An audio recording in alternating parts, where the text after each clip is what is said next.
This is 25 to Life with Uncle Yashua. Rolling down 109 in a truck. Pull my ride up to the light, that's what's up. Look to my right and it's a ride rolling up. It's Lucci telling me tonight we in the club. He got the 24 road Escalade. He got the Lamborghini doors like they blades. His hammers ring cause that's how he was raised. His palace mob and tonight we get I'm from the ghetto, the slums, the rats, the roaches, the bums, the metal that stuns, the addicts, the cracks, the crumbs. The level where funds gets tragic and lavish is none. With rebels, they runs and rabbits like savages' sons. With did him and bigger and swiftly he shined the mud. That city a pity when 50 took 9 of them slugs. This is 25 to Life with Uncle Yashua.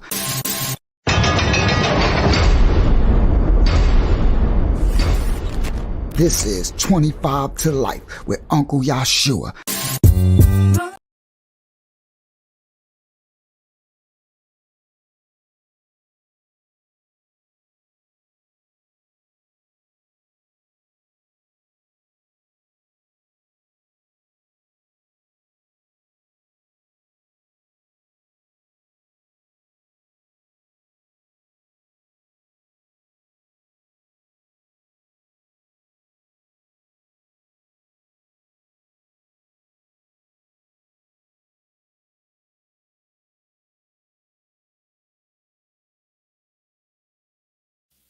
I've been swimming in this ghetto life. I've been living in these ghetto streets.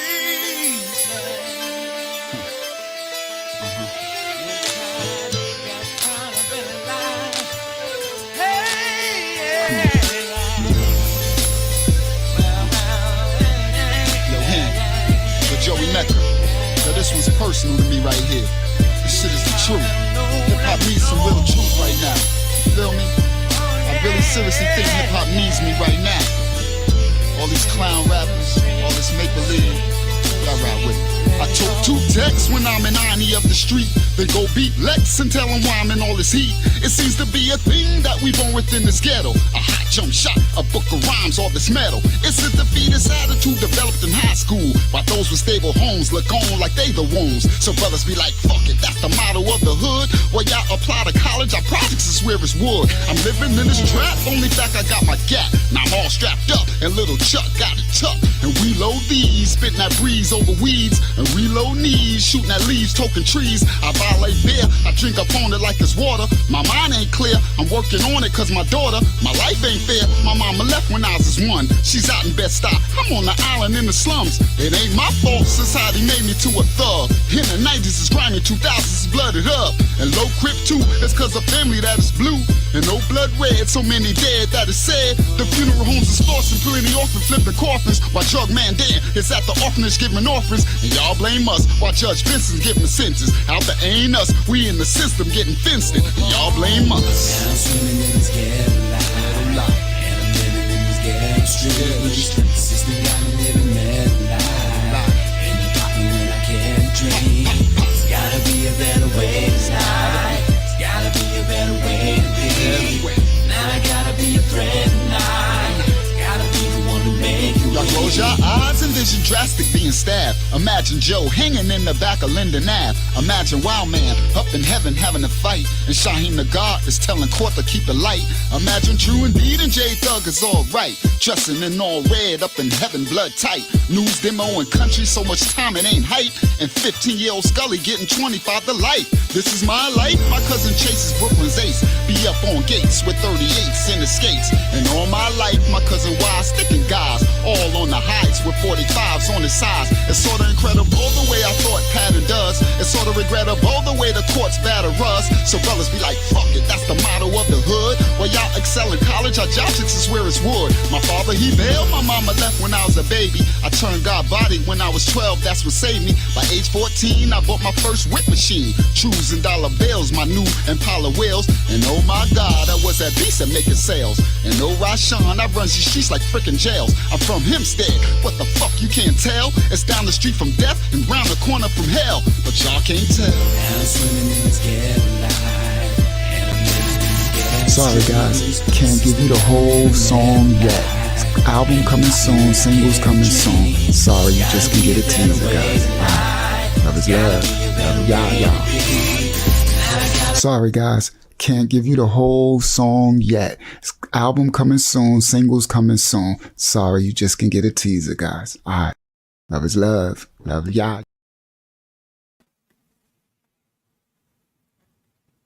Alright, guys. Let me see if y'all can hear me. Hopefully y'all can hear me. Let me check the chat. Let me get the that was my song. Let me see in the chat if they can hear me. Alright, shout out to Drizzy, Buffalo, New York in the building. Alright, y'all said they can hear. Alright, good. Y'all can hear me? Hold on, this hair's all in my way.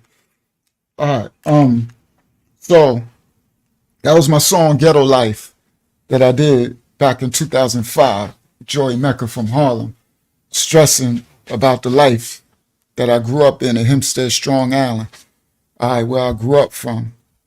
Places I lived, Hempstead, Strong Island, different parts of Jamaica, Queens, and Bed-Stuy, Brooklyn. Those are the places. I'm in Florida. So that song was talking about the trials and tribulation, the stresses growing up in the ghetto. Tonight's story,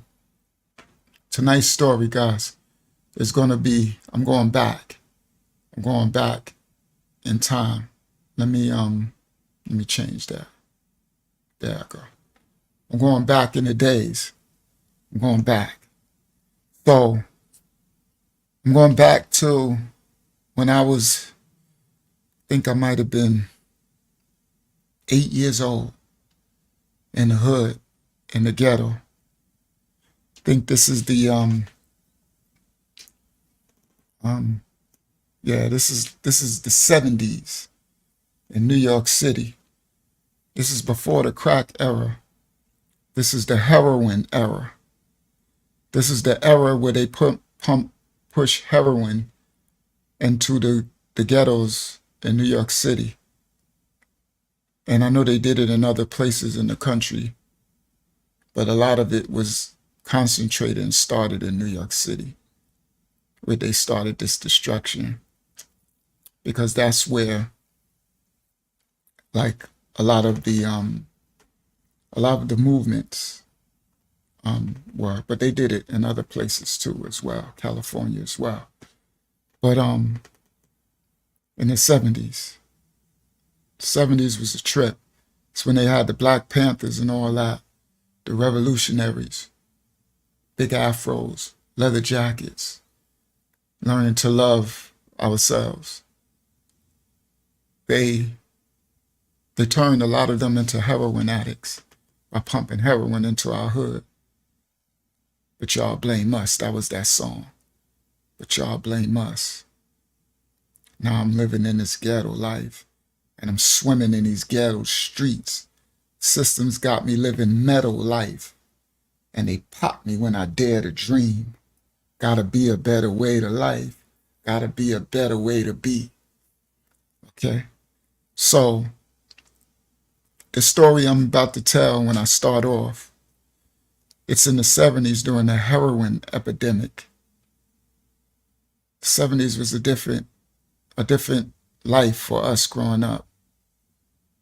The 80s is when they pumped crack into our streets, our hood. They are attacking my, I don't know how I'm gonna do this one. They're attacking my computer, and I'm trying to, they won't let me put my pictures on the screen like I usually do. And I don't understand why. Okay, if I click photos, let me try this. They just rearranged. What is that? All photos. So is it a way I can open that? They rearranged my system, guys. So when I try to open up a picture to share screen, it goes to a word process file, like a PDF word process file. And then Stream Deck don't allow me to share screen with that. When any other time I just open it, opens up So I know it's something they changed my settings somehow. I didn't do it. So I don't even understand how. So let me see. Let me see if this shows. Let me stop sharing that. Stop share that. So I don't know how, because I had the pictures, the receipts to show. Y'all know how we do on this channel. We show receipts. But I'll still tell the story without the pictures, but I really wanted to have the pictures so y'all could have a real live presentation of what I'm speaking on. Let me see if this thing shows up. Window, what I just did. No, I don't even see that. I don't even see it. That HEMPSTEAD history file looked like it showed. So if I open it, what would happen? I'm scared to try it. We all live. Oh yeah, that thing shows up with this black screen. We all live. Okay, so that thing did show up. All right, so there, I see it now. So let me try this, guys. I'm sorry, this is the first time this ever happened. They literally attacked it. Shout out to Q Dog out there in the building, Q Dog. They literally attacked it right before this started. That's why I had to find the song to play to save time. I was trying to figure this out. So let me go to that other window. Let me see if I can open a file from there. We got 3 dots, open navigation, external devices, and folders. Let's see, folders. No. Click my G drive. What is it doing? Show selected. We're loading your items from the G drive. My goodness. Thousands of photos? No, I don't I don't want that. They're the pictures I want. Okay, well, let's see. No, it's all out of control. No, it's still adding thousands of pictures. That's insane. All right, so that's not that. I'm sorry, I didn't mean to. Let me cancel that. Cancel. All right, so that's one photo. At least I got one photo. I don't know if, let me try to double click and see if it didn't open. Import one item. Let's try it. Import. Music inventory pictures. I don't know. Let's just try. Can't hurt. All right. I don't even know what's happening. All right. So I'm probably going to have to tell the story without the pictures, guys. That sucks. I tried. Right before it started, I was like, oh man. And then when the music was playing, the music was too fast. It was ending, and I'm like, I still didn't figure. And then I tried to open my start menu. Now it's working. So my start menu, and then try to go to, how do you go? When you go to your settings. Okay, let me do this. Settings, and then you go to, I forgot what they call that when they have the things that's set up for just initial, not system, devices, phone. Sorry guys, give me 1 second. Hopefully I can figure this out. Personalization. No. System. Let's do system. System. Not display, not sound. I'm looking for the ones that let you, it just automatically chooses what it opens. Because what I did when I used to open my pictures, it would open to like my media player. Now when I click open my pictures, it opens to some PDF thing. Like, nobody did that. I never touched that. But these are the attacks that they do against me, guys. The spirit realm. So, not display system. All right. Well, I don't want to hold y'all up. So I guess we got to do this one without the pictures. Without the pictures, that sucks. What do they call that when you, what do they call that when you, when you have, like, let's say if they say Google Chrome is not your It's not, you know, it changes your thing. It's not the, I forgot what they call that thing. Because if I remember what they call it, then I can find that thing and try to change it. All right. So, what do they call that? When it says not your, Google Chrome is not your, when you pick it and it's not your browser that opens up and then you got to change it, or you want to open up a new one and you make that your, what do they call that? None of y'all. I'm surprised nobody answered it yet. Everybody got a computer. All right. So anyway, default. Yes. As soon as you wrote it, yeah, I thought, yeah, there y'all go, your default.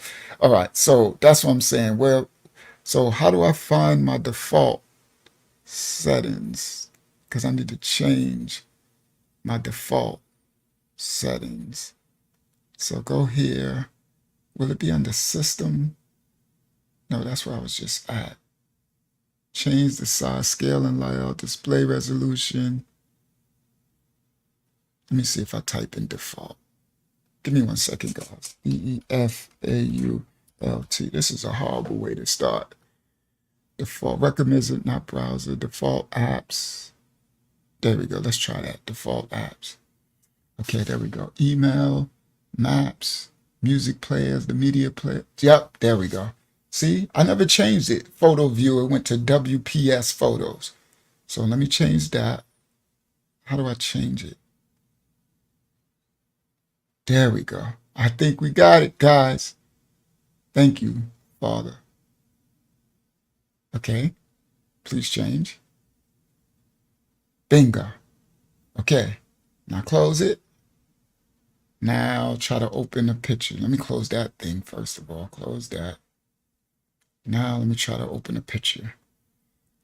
Let's see if it works. Where my boy Zay at? It did it. Thank you, guys. Thank you. I knew. So all praise to the Most High. Thank you, Father. That's why sometimes you just gotta think, guys. That's why I was like, if I could think of the name of that thing when you change it to default, then I could figure it out. All right. So I got it now. All right, so let me open up that one. Let me open up this other one so we can get started. Open up that one. Bingo. Now, we did it, guys. All praise to the Most High. Share screen. Shout out to everybody in New York coming in the building later as well. Now, let me share my screen. Share. With my thumbnail. All right, so let me make my thumbnail a little bigger. Is it going to do like last week? It's not going to get as big. Yep, it is. I don't know what that's about, but whatever, man. Right? Let me see if I do that. If I make it full screen. Oh, I can't even see nothing. All right, so, and I can't make it bigger because it just get bigger like that. All right, so this is my thumbnail. I don't know why it won't go full screen no more. They attacked my whole thing. My Canva won't work where I used to make my thumbnails. That's what it is. Oh, there you go. That's a little better. Let me make it. Can I make it? Come on, dude. Maybe even. That was a little better. That's a little better. So y'all can see that thumbnail. So, and then I think if I make it full screen, it'll be even. Nah, I can share it with it. All right. So the thumbnail. So the thumbnail in there, this is a HEMPSTEAD water tower. So I don't know if other places know what a water tower is, but in HEMPSTEAD, Strong Island, this is in Nassau County. It's right outside Queens. And Nassau County, Long Island is connected. It's just for those around the world. Queens, New York City, who never know, and this part, Long Island is big. It's like this long, right, on the map. Queens is like this big. Brooklyn is like this big. Well, Queens is a little bigger. Queens like this big. Brooklyn like this big. Manhattan is this big. Bronx is this big. And Long Island is this big on the map, just so y'all know. So where I'm talking about is at the beginning of Long Island, where I'm from. It's right connected to Queens. So out there with Rakim, the rapper, and Biz Markie and EPMD and all of them, they from out Suffolk County. Shout out to Suffolk County, Strong Island. All right, that's they're some hour away or whatever. So what I'm talking about is right at the beginning of Strong Island, connected to Queens. So there's this place called HEMPSTEAD, and they're don't water towers draw up groundwater? I never knew what they did, Wyatt. That's a very interesting. When I was putting this together, I was like, I wonder what the water towers did as a kid. So we have this water tower. This thing towered over my projects. It was right in my park, Campbell Park. And we grew up. So I'm going to come back to that story after I tell this beginning story. I'm going to come back to the water tower. But that's why I got this in the thumbnail. That's the HEMPSTEAD water tower. And then I got death under the water tower. When I tell that story, I'll get there in a second. All right. Yeah, I never knew what they did, but I guess that's where we got our water or something. I don't know. So, and then I put this tiger here because in HEMPSTEAD, our mascot is the Tigers for our high school. So we HEMPSTEAD Tigers. And then I got little man playing football because HEMPSTEAD is a football city. Oh yeah, we known for football. Division I. Oh yeah, we bring the pain. HEMPSTEAD no joke. I don't know how the team doing now, but when I grew up, Tigers was no joke. I'm quite sure they still doing their thing because we from the ghetto. And little ghetto kids, we play hard, run hard, hit hard. You heard?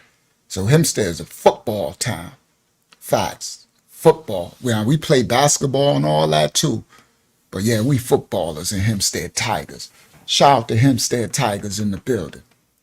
So that's what y'all see. That's him. That's a little boy. Little league. Let me do this so y'all can see. Y'all can see. So tonight's story, we starting right here. Little league. You see him? Hold on, let me show y'all. See how he got, that's tigers on his chest. And that's the helmet. And there's a paw print. A paw, tiger paws on both sides of the helmet. That's HEMPSTEAD Tigers. We start as little kids. That's a little league. See him little. See him trying to tackle him. He on his way. Look at the look on his face. You heard? Look like a little grown man, right? Yeah, we footballers in HEMPSTEAD. We always was. We ain't no joke. We don't play no games when it come to that football. You heard? So some of y'all cities know what I'm talking about. You football cities, y'all know what it is. So, HEMPSTEAD Tigers. See that tiger next to him? That's the water tower. And on the water tower, right here, it says Go Tigers. They wrote that on the water. And then they got a paw print right there. That wasn't there when I was little. But it said HEMPSTEAD like this. But we'll get to that story after I tell this story. So right here, this is the beginning. I'm going to lead that up. I want you to see his full body. Lead little man up. All right. So now, I'm going to come back to that. So we're going to start, tonight's story starts off with one of my elders, one of my homies that I grew up with, Parkside Projects. Even before we called our hood Parkside, we was called Campbell Park or the Hills, before we even named it Parkside. One of my homies, his nickname is BLAZAY. Y'all already know, for those who watch our channel, y'all know in my hood where I'm from in HEMPSTEAD, Strong Island, we full of nicknames. We got mad nicknames. Everybody, y'all be tripping off our nicknames. Well, I got another one for y'all. Our homie BLAZAY. BLAZAY Blaz. All right, shout out to Unique in the building. All right, shout out to BLAZAY Blaz. And hopefully he watched this at one time. I messaged him on Facebook and let him know I was telling a little story about him tonight. but I wasn't going to shout out to Phyllis Richards, but I wasn't saying nothing crazy. You know what I mean? It's giving them a little flowers. So what I want to bring out to y'all guys is when I go back and certain stories I tell, I'm really only telling stories that had an impact in my life. So sometimes when y'all see me, for people at home in Hempstead, Strong Island, where I'm from, it look like I'm randomly selecting people. But what I'm doing is I'm telling my life story. This is my book, my autobiography, just so y'all know that's what I'm doing. And I'm speaking on events, people, places, and things that affected me growing up, that had an effect on me. For those who want to take the journey of telling your life story, you can learn from my actions. A great way to tell the story is to focus on things that affected you in your life. The story I'm about to tell with BLAZAY, everybody at home in Hempstead, he a Hempstead legend, Mr. Hansberry. Y'all already know who that is, right? For those who know, you know, right? I don't want to say his government name, put them all out there. His brother name was Carly G. R.I.P. to Carly G. Carly G. Wow. So it brought back so much memories. So I know when BLAZAY see this, Mr. Hansberry, I know I know when I roll him, he like, what? Like, I know he's wondering, like, what story you gonna tell about me? It's gonna bug you out, BLAZAY. Now, for everybody in Hempstead and everybody at home that know BLAZAY, y'all know that BLAZAY was one of the smoothest. That was one of the smoothest dudes in the world. He still is. I know he still is. Yo, BLAZAY, guys, everybody listening and everybody who watch later, we all know people from where we from, right? In our hoods and stuff, right? We all know somebody who just real like smooth. They walk smooth. They talk like, yo, what up, man? Yo, such and such. Like, everything they do is just smooth. Yo, BLAZAY is so smooth. I know everybody who back in New York that watched this will trip off that because he is so smooth. How he walk, his name could have been smooth. All right. So, shout out to BLAZAY. I haven't seen you in a long time, King. All right. So, let me get how I'm gonna start the story. I'm gonna start it. Well, let me start it back. So first of all, let me show y'all an image. So the first image, let me stop share. And then present. Yeah, he is smooth operator. He really smooth. Like really, really smooth. Talk smooth, just all that. Share screen, window, this one. And I got these pictures from BLAZAY page. So I went to his Facebook to let him know that I was doing a story about him tonight. And when I went to his Facebook, I seen he had pictures. And I'm like, yes, he gave me old pictures. I literally, yo, this is crazy. I got some pictures that I need for future stories too. So share. All right. So this is one of the pictures. And I'm gonna make it bigger. This is one of the pictures.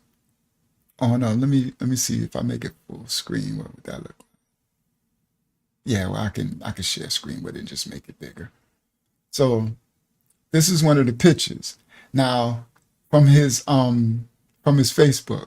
Now this is, I think this is like the 80s in New York. And this is Hempstead, Strong Island, right? Now let me watch this. I'm gonna make it bigger. I want to show y'all something. Because I told a story. I told a couple of stories. Now this right here, that car is a 98 Oldsmobile. That was a 9.8. That's Raheem the Dream from the Nasty 4MCs. I'm gonna tell a story later about him. He was a little baby in the Nasty Four rap group. We kicked him out because he was a spoiled brat and he got his head all big. They souped him up because he used to made him. You know how they always do whenever you're in a group, they single out the one person and say, you can be a star by yourself. You can lead a group. So they souped his head all up. And he thought he was what's that movie? Nights Like This. I wish raindrops would fall. Nights Like This. What is that? 5 Heartbeats. You know Eddie Kane and the 5 Heartbeats? He did a 5 heartbeat. Y'all know it's always somebody that they do the 5 heartbeat, right? And same way Eddie Kane got kicked out, we did that to Raheem. That's before we even seen that movie or anything. And it was so funny because he was the star, right? Because he was little, really little. He's a year younger than me, but he always looked like a baby and he sounded like a baby. So we'll put him up on the speakers and he had his rhymes, chilling in the crib, girl, and I was all alone. About a 7, 7:45 or 8:45. He would sing and all the girls would scream, ah! Little Robbie C. You little Robbie C. I'm little Robbie C. Tiny and all. And when I'm not on the block, I'm playing ball. I never fall and I never will, cause I'm chilling out up on the hill. I never fail, cause I'm so swell and I do it well like Melly Mel. This is back in like 1981. We were rap legends. That's why I said we were superstars. And rap from the beginning of hip hop, before y'all rap records and all that type of stuff, right? So we were stars doing concerts in parks and everything, jams, everything, clubs and girls screaming, and we in limousines. And he was little and really cute, right? Cute, little Robbie C. So the girls, he's little boy, I'm little Robbie C. And we put him on the speaker and all the girls screaming. So it's so funny. I was not telling Raheem's story tonight, but this is dope. So. Right? So, because I seen him in the picture. BLAZAY had him in this picture. And I was like, yo, he got Raheem in the picture. Oh, this is the one. All right, everybody. Remember the story when I was in my big silver 500 SEL Mercedes? I done told a bunch of stories about that car. Remember when I said me and him, we was in Greek Fest. I look like I'm 12 years old and he looked like he 10 years old. That's him. So me and him in this big Mercedes looking like I look 12, he looked 10. The car is like a doggone living room. I'm like, yeah, that was him. So that's Raheem, right? So, and this way he's a little older, right? So this, so Raheem, they souped him up in the hood. You know, they souped him up. You the star, Eddie Kane, nights like this. So he came to us. Right? Now, we all from the projects, right? So we all family, right? Right? So he come to us, and he come to us with some, I'm Eddie Kane. Like, he might as well say, this should be Raheem and the Nasty 3 MCs. we should, no, not, his name wasn't Raheem then yet. Lil Robbie C, it's before we became righteous. Little Robbie C and the Nasty 3 MCs. Because when I became Godbody, that's when I brought, the Nation of Gods and Earths to everybody in the hood, and most of them in my hood in the projects. And they became my students and stuff. So we might as well been, in the 3 MC. Raheem, no, we might as well been Robbie C in the 3 MCs. Lil Robbie C in the 3 MCs. Right? He come to us singing something nice like this. You know what we did? Nice like this, we kicked him right in his butt. You out the group. You should see his face. What do you mean you out the group? You out the group. Right? We kicked his butt right out. Right? That's what they do. So what they do, Ayashaya, is it's a dark spirit. That's why any group that you've ever seen, they always broke up. What group? Name one. Name a group. You could go all the way back from Temptations. You can go all the way back. They always break up. Now, even early, like later days, they really break up, right? So there's a divide and conquer system. So what would happen in a group is they would always single somebody out and try to say, you better than everybody else. You're a star on your own. You could be a star by yourself. Now, they don't know that we could be writing their rhymes. We could, like, everything could be someone else's work, right? but they don't know that. So they'll do it to they do it to everybody, right? They might even come. So another part, they'll come to me. Yo, you the star. You don't need them. You the star.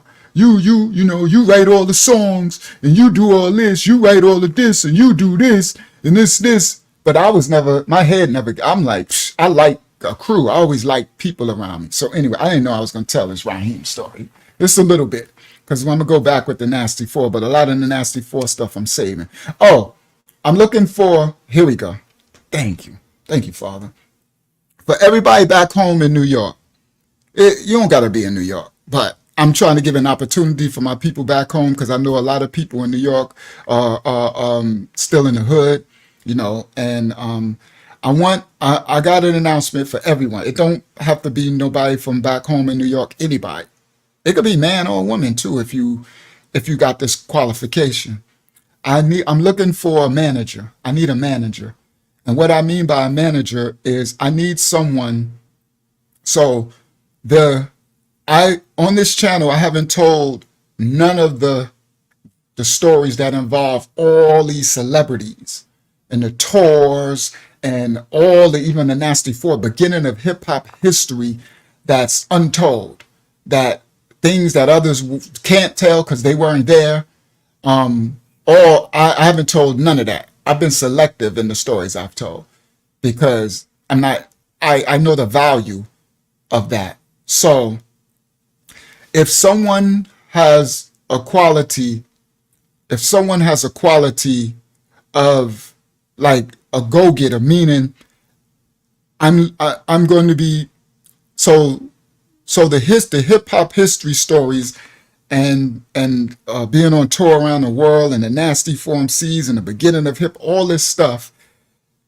I'm going to need the manager to help me to start finding these companies that want to put this series out. Netflix, that's a whole nother thing. Netflix is some other stuff. But they got a lot of companies that look to be pitching, and a manager, someone who can connect dots, someone who's a speaker, who's proactive, they're a hustler. They on their job where they'll make these calls and they start connecting these. Now I'm a salesman, right? So I'm put everything together, right? I have everything together, because everybody already telling me, my goodness, bro, all these stories, man, like this could be a whole a series. And no, I already know that from my book. I know that, but y'all have no idea. I saved all of the we got first-hand exclusive entertaining stories. Tupac, Ice Cube, Jay-Z. I'm talking about it, just everybody. From the beginning of hip-hop all the way from the beginning of hip-hop, before rap records, all the way, history, all right? So I'm saving, I ain't just throwing away the Nasty Four history as well as that. So if anybody can hear this and you're looking for a way to you know, if it was your dream to, I don't know, be in the movie industry or the TV industry or any type of entertainment industry or anything, all right? And no, we're not selling our soul or anything. I'm in the world, but not of the world. I can deal with Babylon and still know my soul. That's what I do every day, all day, all right? And so just so y'all know, you know, if you're looking at our YouTube and thinking it's only 1,000, my other social media, I'm up to 7.1 million views this month, in a month. So my brand is worldwide. I'm just shadow banned on YouTube. I'm new to doing this on Facebook, but I have another social media platform. We're at 7.1 million views this month worldwide. Very, very active. So this you know, you might think this is small. This is not small. People from all over the world. Shout out to Reese Collier in the building. People from all over the world write every day. So me and my roommates, we be, you know, trying to write people all over the world. And so 7.1 million views this month. 7.1 million. Just so y'all know, it blows my mind. That's crazy to me too. All right. So I'm just saying that. So for those who'll be like, but Unc, you only got 1,000 subscribers. That's because they shadow banned me over here. I had a lot more than that. All right. In my other channel and stuff. Right. So anyway, just throwing that. So anybody but you have to be a go-getter, a doer, because we're going to pitch, because the world is looking for content, and we have some content exclusive, untold. There's histories that can be told that most people don't have the giftings to tell it the way we do, or that's a gifting, but don't even have the experience that wasn't there for certain things to tell. So anyway, I wanted to throw that out there. All right, let's get back to the story. So so Raheem on the screen, he they souped his head up, right? He was a little star. We made him the star because he was the little baby. It's like Michael Jackson. So you know how you had the Jackson 5s, right? When they were little, and Michael Jackson was the youngest one, and he'd be in the front dancing, right? Spinning and right. So you make the star out of the little one. That's what you're supposed to do. But what they do is the system and everything to divide and conquer. They try to take that one from the others, and it's a divide and conquer. And as long as you don't fall for it, you'll be successful as a group. But most people, they can't battle. They can't. It's that spotlight. It's that thing. It's a spirit. And Raheem was too young, so it went right to his little head. So he come to us talking. I don't know what he said. Unique be remembering stuff. I don't know what he said. I remember. We look at each other like, if we kick you right in your butt, you done lost your mind. Well, bye. Now you out the group. What do you mean I'm out? You out. And he thought it was a game until we practicing us three. We was a nasty four with three of us. Right? We had a show, because we were doing shows all the time. We had a show, and we in the living room, his living room, because that's Whip brother and Unique brother too. We in the living room, and he come by the living room like yeah, you out. And he got kicked out for good too. He never came back in. And then we got us another fourth member, and the fourth member always rotated after that. I think Jazz, Big Darryl Preston was the next one. I think it was Big Tall Jazz was the one who took Raheem's spot. And then the funny thing, now listen to this, guys. The funny thing is, yeah, vanity kicks in. We blew up bigger than when he was in. When it was the Nasty Four with me, Unique, Whip, and Jazz, Darryl Preston, we blew up bigger than when he was in. I know it hurt. I know that had to hurt to be watching us all over flyers and traveling and limousines and doing. But that's what happens, guys. You get but he stayed family. I mean, he's family, but he stayed with me, but that's what happened. So anyway, that's Raheem on the screen. So let me get back to the story. Shout out to Michael Spencer in the building. All right. So this is a 98. This is when we was the 98 posse, right? So we usually, this is, matter of fact, that's George Balknight. Shout out to George Balknight. He was another fly one. He got on, it looked like a leather Adidas suit. Red Adidas stripes. This the 80s, right? That's George Balknight. Shout out, he was smooth. George Balknight was a fly dresser. I mean, he was one of them. I mean, so they older than me, not Raheem, but him, he older than me, and BLAZAY older than me. I looked up to him too, because he dressed so fly. I'm like, just so fly. So that's Raheem and George Balknight. And I'm going to get to BLAZAY. Matter of fact, let me just show him. And that's BLAZAY on the car. This is like the 70s. It's like the early 80s. It's probably like 81 or something like that. That's BLAZAY on the car. Now this right here is the side. When I seen this picture, first of all, that's AB in them house. That's the Watts house. Flex in them. Shout out to Flex, AB, and all the Watts. The whole Watts family. Shout out to Diggy Doc, right? Wally B and them.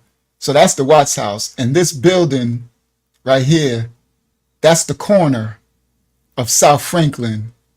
When I told the story of Kenneth Hill, when I told the dedication, RIP, my brother Kenneth Hill, Ken Do, This was the corner when I said the pony pack was selling cocaine back then. Did crime time for all the crime we committed back then. This was in the 80s. And that drug dealer dude from Queens. And this was the corner.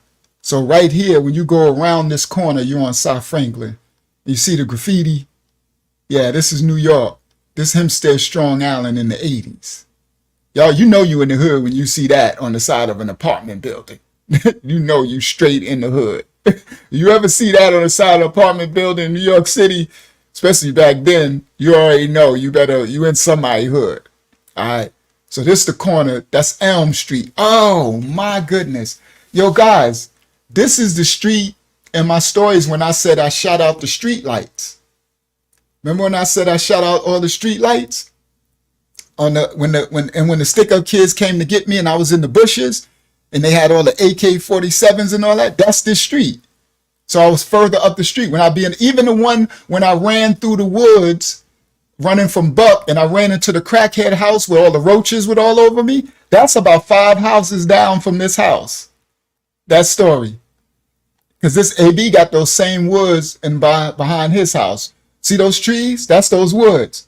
So if you run through the side of AB house, there's woods right there. And you come out on the other street when they chased me through. And then I was running from the other way, this way from Buck, when he chased me at the other end of South Franklin through these woods. And I came out. So this is where the crackhead house. So when I came out of the house with all the roaches, I was on this street.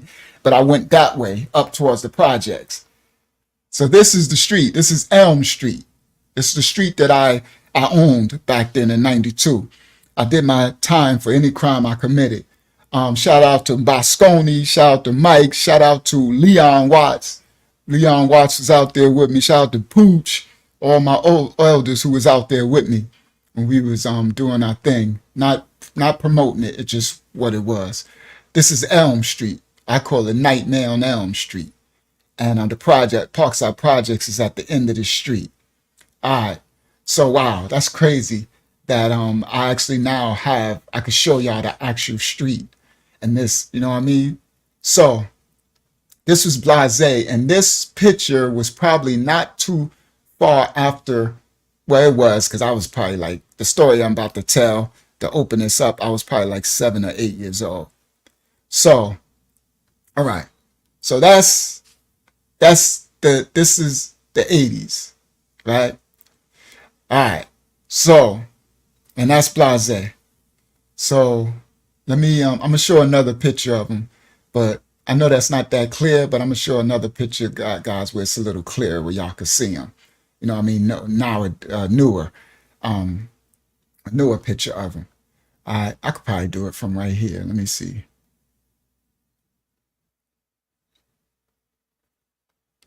These are his pictures. Well, that's him right there nowadays. Look at BLAZAY looking good. Looking good, BLAZAY. Got some size on him and everything. He got some dope pictures back in the days.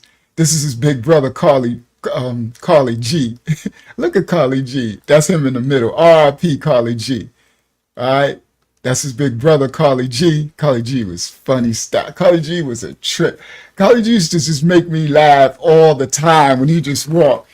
Like, you know, Carly G was smooth too.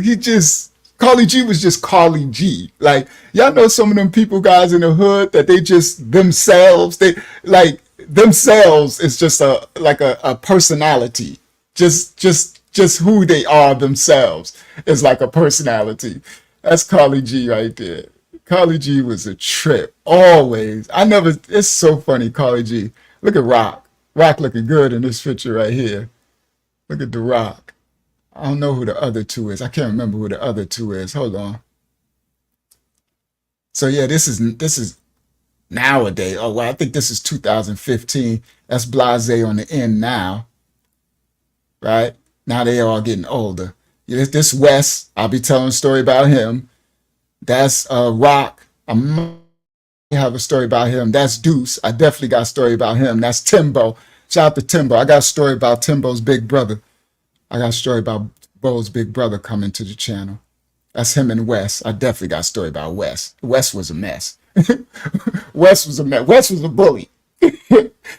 Wes know he used to bully people. Wes was, and he's short. They both short. Blase short too. They kind of like the same height. Now Wes is short and thick, but Blase was short and slim, right? But both of them could fight. Okay, so Wes could fight, but Wes was a bully. Just so y'all know, right? And me and Wes got into it a couple of times, right? Wes was a bully, but he could fight. I didn't like that about Wes being a bully though. Yo, Wes, you know, he already know. So everybody know. People who was on the other end of his bullying, I know y'all really know what I mean. Because Wes was a mess. I swear Wes was a mess. But I got a story in here. We got into it a couple of times. But then, you know, after that, he realized, like, because you got to, sometimes, like, this is just how it went. Like, the hood is rough, man. Growing up in the ghettos can be really rough. You know what I mean? So, you know, once I, because I was younger than them, so I was smaller at one time. Once I stood up, really, then that was it. Then, you know, just became allies. You know what I mean? You know, but yeah, Wes was a mess. Now Blase, oh, Wes is dead? I didn't know Wes died. Mike Spencer, Wes is dead? I didn't even know that. R.I.P. Wes. Oh, Tony Chambers said he died too. I ain't know that. R.I.P. Wes. Oh, I'm definitely doing a dedication to Wes. Wes was a mess, but that was my man. That's HEMPSTEAD. This real HEMPSTEAD 80s, like Parkside, probably Campbell Park. It was rough, bro. That's what I'm saying. It was rough. Like you really had to, you had like any ghettos you had to prove yourself. Like if you wasn't, like it was rough, guys. You had to fight. Like you had to be able to. Right? I didn't even know Wes passed away. R.I.P. Wes. Dag, I ain't know that. Is his brother Rob still alive, guys? Yo, Mike, is Rob still alive? Wow. R.I.P. Wes. Wow, I ain't know that. Yeah, Wes was a mess. Y'all know I keep it 110. You know, I'm not, you know, I say I'm not that pastor that go up here. Ooh, you know, he was a valedictorian. Rob died too? Oh, man. R.I.P. to Rob. Man, I got a story with Rob too. That's how I got my apartment in the 100 Washingtons with Rob. Oh, man. Rob Johnson and Wes Johnson. R.I.P. Wes and Rob. I didn't know they passed away, bro. Oh, man. Yeah, I'm definitely going to do Wes dedicate. I got plenty. Wes was a mess. Wes was a hot mess, boy. All right. Shout out to Dickie in the building. All right. So now, and Wes and Blase, they were kind of like best of friends. You know what I mean? They were kind of like, but now the difference is Blase, now they both could fight their butt off. They could fight, all right? But Blase was more quiet, like more smooth. You said Rob's still here? Oh, you said Ryan's still here. So Zay was more smooth, and Wes was kind of cocky. So Wes looked like he could fight. But if you just looked at Zay, you would sleep on Zay. Because he's just smooth, you know, soft-spoken, like chilling. But that boy had a knockout. That boy hands was vicious. I remember when I first found out. Blase hands was vicious. So that's him and Wes. R.P. Wes. All right, hold on. So while I'm doing this, let me do some of these. So that's him and Wes. I guess that's when they took that picture. That's Carly G, his big brother. That's him. These are from his, now that must have been, sorry, this is from your pictures, Blase. This is Lil Zay. Look at Lil Zay. And that's Carly G, and that's their big brother, Z Black. This is another Z Black. Okay, Rob is still alive. Okay, good. Yeah, he's slick with his hands. Hardcore with his hands. Could fight hard and hit hard. So anyway, this is not the Z Black from my channel, that big 10-foot tall. This is another Z Black, right? This is Black, his big brother. Wes and Carly G's big brother. So I got a story of Black coming on this channel too. All right. And so I guess this must have been, that's Zay, BLAZAY. That's Carly G. R.I.P. Carly G. Look at Carly G. That's the, y'all see Carly G face? This, Carly G used to chip out. Carly G is just Carly G. Everybody, I'm sure everybody know what I'm talking about. When you say Carly G is just Carly G, I'm like, every time I see Carly G, I could just laugh, right? He always doing something too, so smooth, and just Carly G is just a trip. And that's Black. That's Black. I got some stories of Black. That's their big brother. And I'm guessing I found out that Black taught them how to box or something when they was little or something. And Zay was beast mode. All right. And so that's Black. I'm gonna tell a story. I'm sorry, I want to show that picture. So that's them again. This is later back in the days. All right, here we go. So that's Timbo. That's Carly G down there. Look at Carly G again. That's Jerb. I got a story I'm telling about Jerb. Shout out to Jerb. Jerb knockout king too. Jerb could fight too. That's Deuce. That's Crack. That looked like Renee Jordan back there. If that's Renee. That's all I was like. That looked like Renee. But I don't know. That's Wes right there.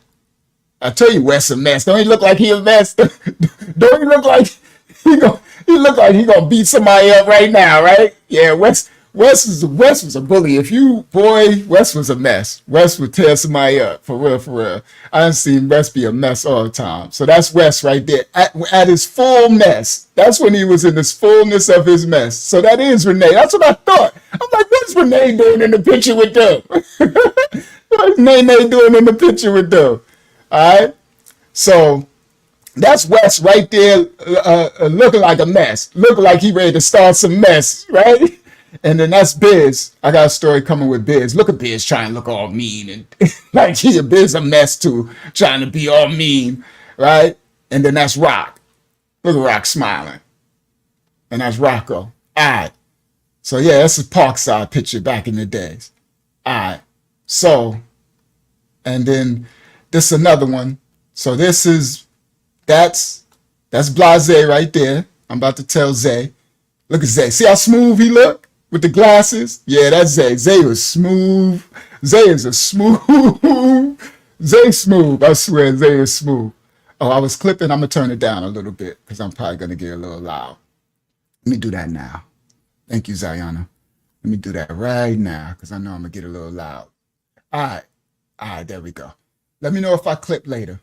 All right. So let me go back. Let me get that off. And then let me go back so I can work the pictures. All right, so I'm just walking this down. So I'm giving y'all the images so when I tell the story. So that's Zay right there. And y'all see, y'all know the wicker chair. So this got to be like the early 90s. This is the crack era. Yeah, this is the 90s. This is the hate crack era. That right there is Vita Blue. Y'all remember on the channel in the ministry when I said sometime we in the hood, somebody be so black that we'll call them blue. And this is Blue, and I talked about Blue. Now I got stories about Blue. I got a couple of stories I'm gonna tell on this channel about Blue. So now I got a picture of Blue back in the days. That's Reggie Chambers, Vita Blue. Shout out to Vita. Hold on. And then that's Jerb. Again, look at Jerb looking smooth, dressed. I got a story in Jerb. Jerb could fight too, boy. Jerb has some hands.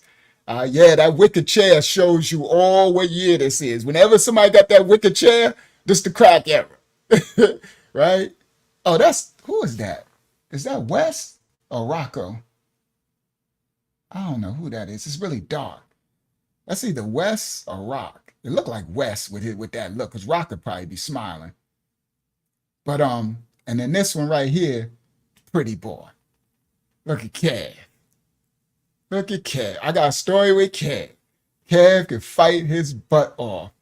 That's the pretty boy right there. Kev. I got a story coming with Kev.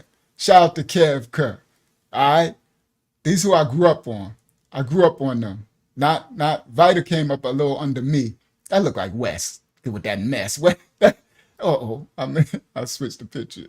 That looked like Wes. So him, BLAZAY, Kev, Jerb, And Wes and them, they were over me, older than me by a couple of years. They my elders. But I was advanced in my age. So when I came up, I was amongst them, but I was still younger than them because I started hustling at 12. I came up fast, guys. I started on that block, this block right here. So when you turn this corner, that's South Franklin. I started out on this block. This is a heroin block, and then turned to crack and stuff at 12 years old. On this, Clenzo house was across the street from this. Clenzo and Delray Goodman. Shout out to Zoe, right? Selling in Zoe yard and all that. 12 years old. Tony Chambers said, I run in. Shout out to Tony. What's up? What's good, Tony? He said, I run into BLAZAY from time to time out here in Atlanta, and he's still a smooth, laid-back dude, all right? Oh, I'm going to do Lil Bump's. Come on. You know, Unique. I think that might be next. Lil Bump and Big Bump story. I was thinking of that the other day, Unique. I'm like, don't worry. I'm doing everybody who had an impact in my life. So don't even worry. So people who, some of y'all might not think that I'm going to tell a story on y'all, but if you had an impact on my life, I am. That's what this is, my life story, all right? So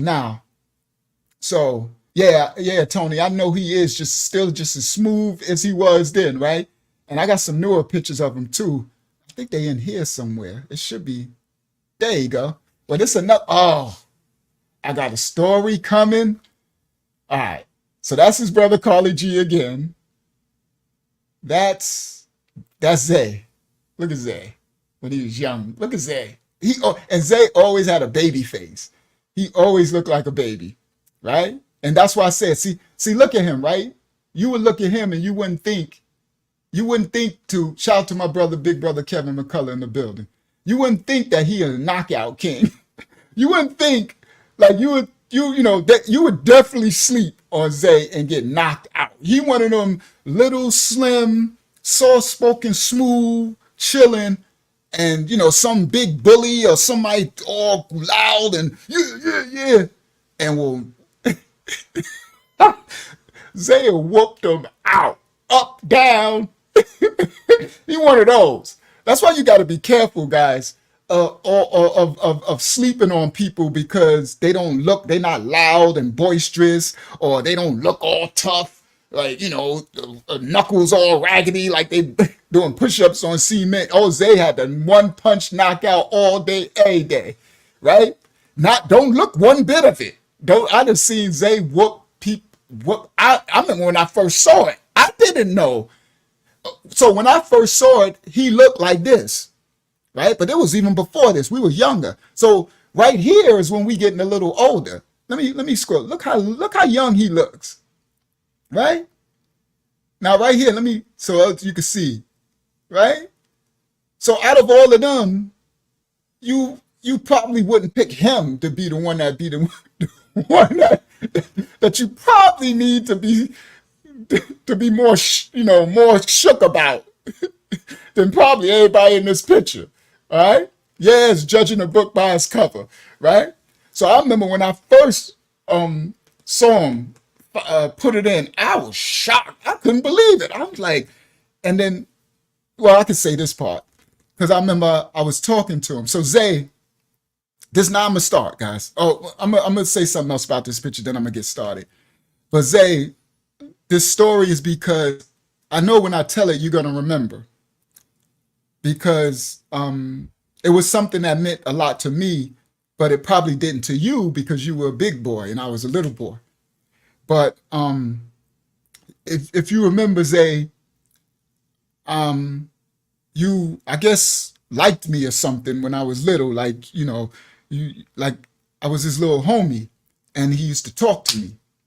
And I remember one time, I think it was after I see him whoop out somebody and I was like impressed. I'm like, bro, I couldn't believe he could fight like that. He was all little. He beat the mess out of somebody too, some big dude too. I'm talking about beat him bad. And I was like, I think he told me that his brother, Black, taught him how to box, about boxing. So Zay, you'll remember that. We were really, you probably don't remember. This stuff I'm telling y'all guys, I'm like 7 years old. I'm a little kid in the projects. All right. So now, Who's hugging Zay? That's Rich. And I got a very horrible story about Rich. It's going to be one of the heaviest stories probably on the channel. R.I.P. to Rich. That's Rich Latimer. Rich Latimer is smooth. You see him with his suit jacket and stuff on. I got a story about Rich. It's very, very, very dark and horrible story. R.I.P. to Rich. All right. So that's Zay.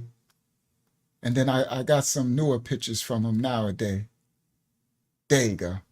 I guess that's him nowadays. That's him nowadays with his wife. So I cut out your wife, Zay, because I don't want to have nobody wife on the channel. So that's how he look now, guys.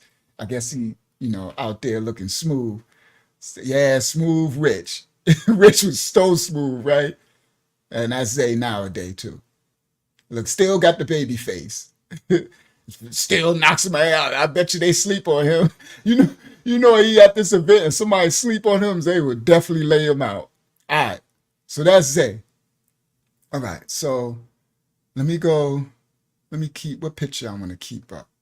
All right. So y'all got to see his picture. I'm going to put the pictures back up of the thumbnail. Let me put the thumbnail back up. So stories coming. That's the 80s, the 98, George Bortnight, Raheem the Dream, and from the Nasty Four, and BLAZAY sitting on the car. All right. Now let me go back to his thumbnail and let's get started with the story. Where's my thumbnail? There we go. All right. So there go the thumbnail. Let me see if it's, yep, there we go. All right. So let me move it. I don't need to make it bigger or nothing so I can see the chat.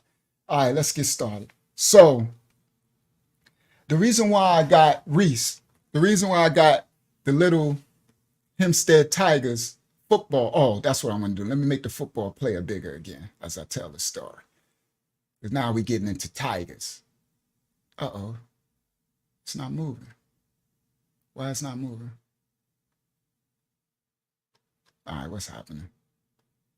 Oh, I got the wrong image. Okay, it's another one. There we go. There we go. Now it's moving. All right, let me make my Tiger football player big so that I can tell the story correctly. There we go. And got the Tiger in the picture. Let's go Tigers. It's a HEMPSTEAD thing. We start out at young. We start playing basketball and football from like 5. Well, we started younger than that, but like professionally, because our football and basketball teams are professional, meaning Don Ryan and them, they would take us around the world to play basketball around the world. I'm talking about Canada, Nova Scotia, Scandinavia, Puerto Rico. We would travel, planes, buses, to play other little league basketball teams around the world because we were the best in the world. Do y'all hear me? The best in the whole world. So that's why me and Reese had a fight on a little basketball trip. I forgot where we was at.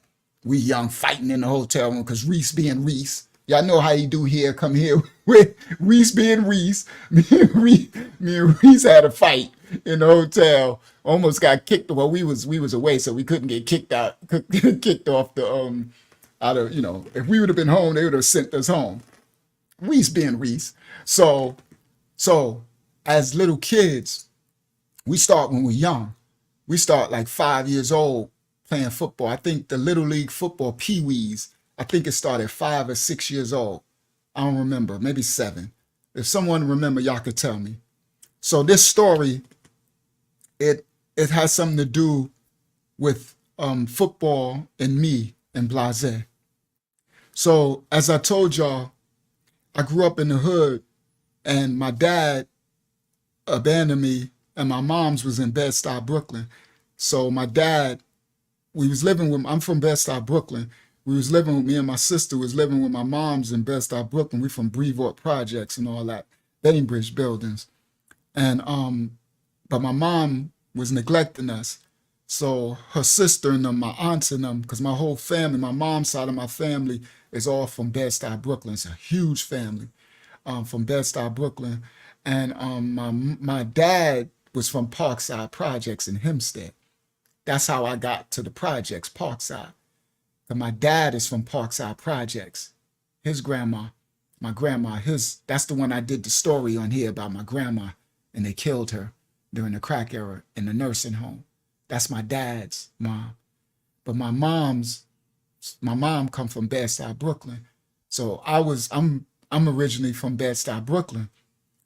But my mom was neglecting me and stuff. So my aunties and them, because she was running drugs in Bed-Stuy, Brooklyn. She was a hustler. Now I know where I got my hustle from. I got it naturally. I mean, I got it honestly. I got that sin honestly. I inherited it from my mom because my dad never sold drugs. He worked his whole life. So my mom, she was hustling and doing her thing in Brooklyn. And her mom, my aunts and them told my grandma in the Parkside Projects to tell my dad to come get his kids, me and my sister, because we're being neglected and left all around Brooklyn. So my dad came to Bed-Stuy, Brooklyn and got us, and he took us to the projects in Hempstead, Strong Island, and he gave us to his mom, my grandma. And so I'll tell that story another time. So he had his own family. And so I grew up in the projects with no mom and no dad. I knew who my dad was. He would come through sometime, but he didn't. My grandma was my mom and dad. So I had to fend for myself because I had all this family in Bed-Stuy, Brooklyn, but I didn't know it because I was a baby. I was a child, not a baby, but I was a child when they took me from Brooklyn. So I didn't know I had all these cousins, and I didn't know my big brother Kevin yet, that from Roosevelt, Strong Island. I didn't know him yet. My dad had another son that he left. So I didn't know. So I grew up in the projects by myself. And when you grow up in the ghetto, you don't want to be by yourself. You want to be like BLAZAY. He had his big brother, Black. He had his big brother, Carly G. You want to be like Reese. He had Yodi. He had, I forgot your other brother's name. God, I can't remember his name now. But Reese, like, you want to have family. When you grow up in the hood, you need cousins and big brothers, and because whenever you fight, you see, you got big brothers trying to jump you. That's why, remember I told the story with $2 Tone, the crackhead, and his big brother Will drowned me in the snow on Carvel Hill because I was fighting Tone and I won. I won the fight, right? And Kev said, and I still talk to her every day, talking about our grandma. And I won the fight, but his big brother, kept, like knocking me down, trying to put him on me. And I would still get back up and start winning again. And then his big brother started beating me up in the snow and started drowning me in the snow, right? I told that story. It's because when you don't got no big brothers or cousins, you're going to have it rough in the hood. You're going to have it really rough because you could fight the person, your age group in your class, whatever, but his cousin come, his older cousin, his brothers, oh my goodness, bro. It was rough. I had it rough. So for all of those who knew me and know my like reputation in the hood, not saying I wasn't no toughest dude, but I was no punk. Y'all know, everybody know I got mad respect. Still do. Much, still got haters, but mostly love and respect. Y'all already know, right? Wasn't no punk. But what some of y'all don't know was I earned that really roughly. So that's why some of the youngsters, by the time y'all came along, I was chilling. If y'all see me and by then I was chilling. I was in retirement already. I'd been putting it in since I was a little kid. I've been putting it in Parkside in the hood since I was a little boy against the bigger ones, bigger boys, right? So now I'm painting this picture because this is the point of the story. So I'm in the hood and I'm little and I'm putting it in, right? I have a fight with somebody and I win because I only lost one fight growing up. I lost one fight I was with Jazz, my best friend. He was old. Jazz is a year older than me. Dal Preston. He was taller, and I just couldn't beat him. We fought. We were best friends. We fought, and I couldn't beat him. He won. But I'm not making an excuse because he was older than me. But yeah, when you're young and you're the same age, it's equal. When someone's younger than you, even by a year, you got them. You got a year of growth and development on them. Year of strength. Just that year counts a lot, especially when everything's equal and both of y'all could fight. So I lost that. I didn't lose no other fight. I didn't lose no other fight. I won all my fights. Honestly, I won all my fights. But I lost that one. That was the only one that I lost when I was little. So I was tough because I had to be. I was tough because I didn't have my big brother Kevin. I wish I did. And Kevin was no joke in Roosevelt. If I would have had Kevin, or if I would have knew my family in Brooklyn, all my uncles and them, I would have been on and popping. I wouldn't have had all that mess because I had to fight a lot when I was little. Unique had to fight a lot too because some of them were jealous of us because we was popular rappers and stuff. And Unique wasn't from the hood. His family was from the project. We'll tell that story. That's a nasty fourth thing. But anyway, but I learned to cement my reputation nice and early. I put it down nice and early. Now, anyway, let's do the story. So when we little, we played basketball and football, Campbell Park. So HEMPSTEAD football is a big thing. So they got pee-wee football. And I wanted, because everybody played football, and I wanted to play football. And so we had this community center called Percy Jackson. It's on South Franklin. Percy Jackson Youth Center. Hey, the P Percy Jackson. Hey, we all grew up in Percy Jackson.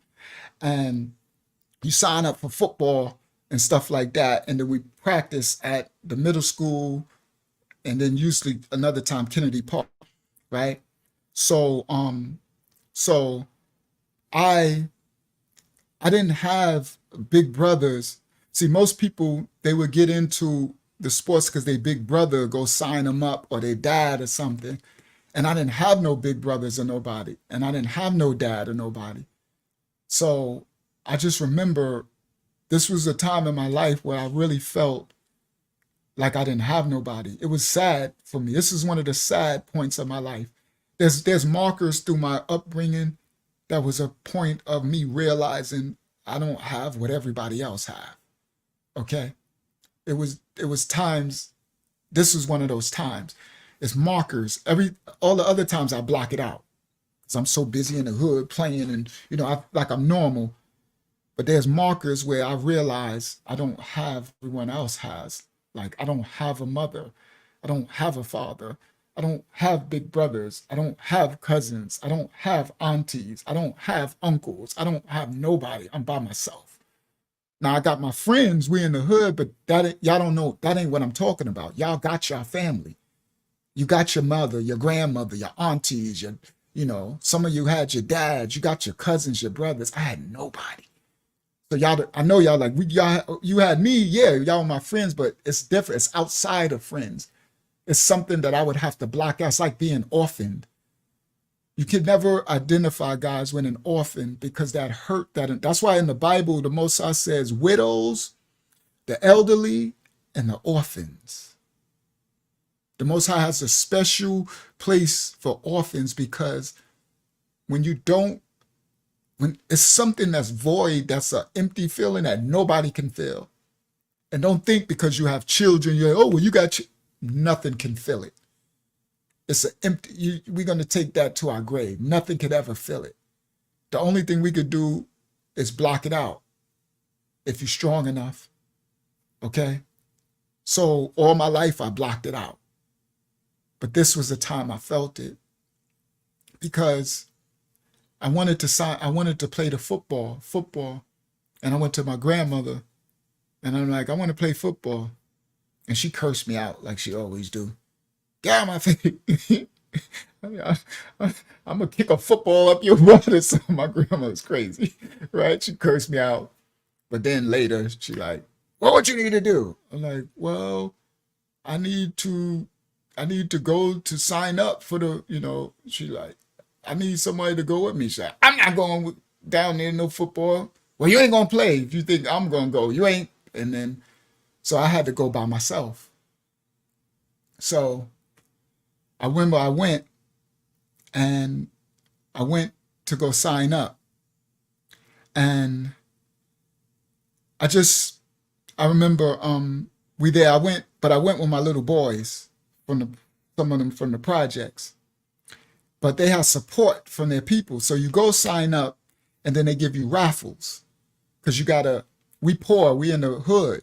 So little kids in the projects, Martin Luther King Drive and Parkside projects, and on the Heights and Terrace Avenue, and these the hoods and Midway and stuff. The kids from the projects and stuff and from the ghetto, we don't have money to buy the uniforms for the year, the football uniforms. Shout out to Corey Wilson in the building. So they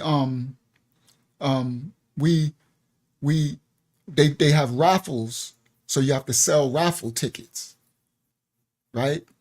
And so you sell enough raffle tickets to get the uniform. That's how you pay for it in the hood, because we don't got the money. Now, some of them got parents that'll just give them the money.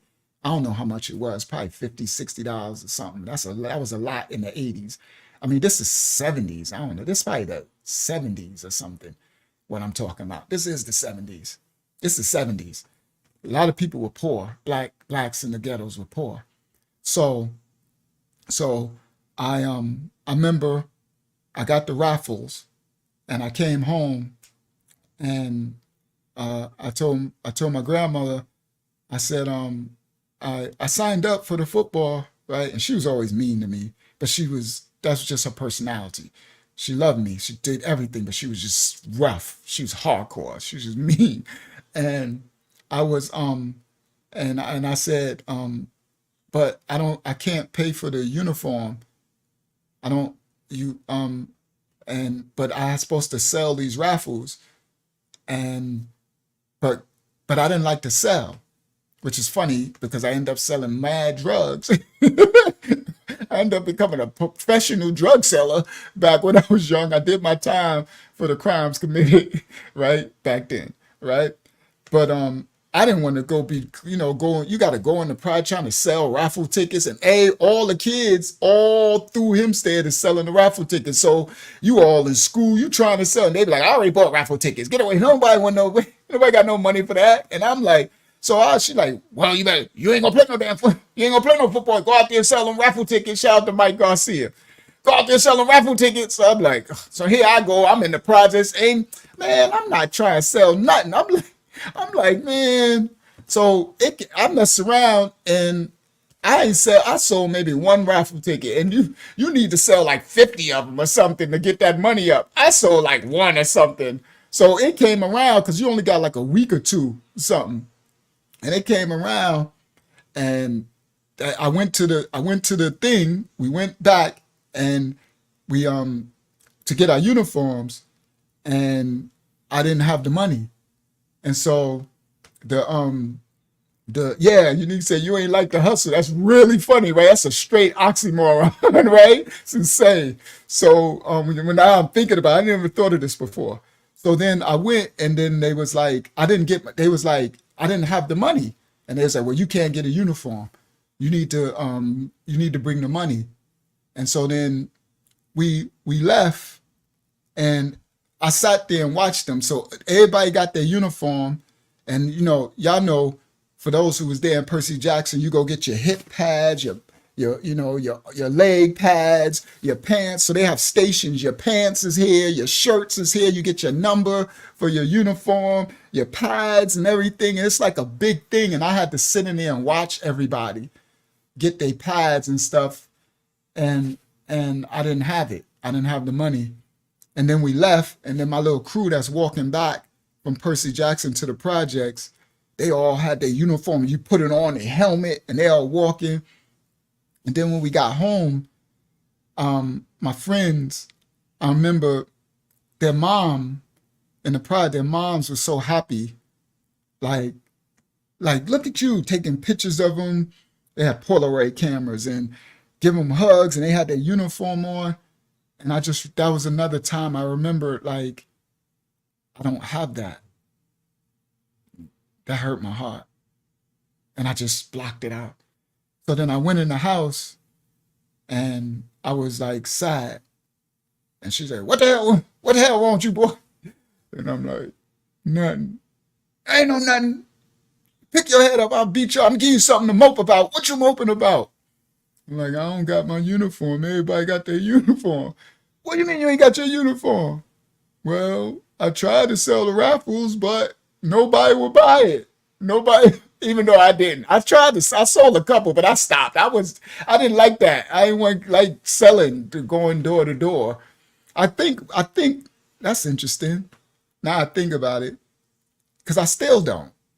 Now I'm a salesman. I can sell anything, but I don't like going door to door. So that makes sense. So when I was hustling drugs, now I'm not promoting this. This was horrible. And I did my time for those crimes committed. I didn't go door to door, meaning I made sure I had the best product where they come to me. Now it's making sense, because that's how I am. So I even make the best, like everything I do, I try to do the best. So even if y'all see my videos, my editing skills, I try to do the best whenever I do something. So now that makes sense. All right. So I told her, I'm like, I ain't sell, nobody would buy nothing. Now she didn't know I sold after the first day. I would just go out with the raffle and go play. I'd go play in the park. I'm like, so then she like, what you mean ain't nobody buy nothing? All them people in this project, ain't nobody buy nothing. So one person bought something and that's it. So, well, you ain't gonna play no damn football, then get out my face. So I just moped on in the room. Then later on in the day, she come, what you doing? You ain't going outside and play? No, because they all outside playing in their uniforms. Because I could look out my window in the projects, guys, and I could see the park, Campbell Park. So where my window was. So I could see them all outside playing. I'm not going out there. They all playing with their uniforms. They got a football, right? And they all got their full uniform, helmets and everything. And I'm supposed to go out there and play? No, I'm not. I'm like, nope, I ain't going out there. Matter of fact, present, share screen. I'm getting there, guys. Share screen. I'm setting the stage. Window, share. So this right here, shout out to Kevin Jeter, my elder, I don't know who made this, but I got it from Kevin Jeter. This was my projects in the 70s. Now this looked like the 70s. Look at these kids. This is any ghetto in the 70s in the United States. See that afro on that loop? This is any ghetto in America. This is how the kids look. See the long tube socks? I bet you they got Pro Kids or Converse on, Chuck Taylors. See the knee pads and the little short basketball shorts? We used to have knee pads with the long socks. This is how we all look. We look crazy back then. This is ghetto America right here. And this is our basketball court, Campbell Park. And this is my projects. And this right here is my window. That's my bedroom window, guys, when I was a little boy. This story I'm telling y'all. Right here. I would look out this window and see the park. Look, I could look at the whole park. So I could see them playing basketball. And on the other side of the basketball court is a field where the water tower is. And they play football.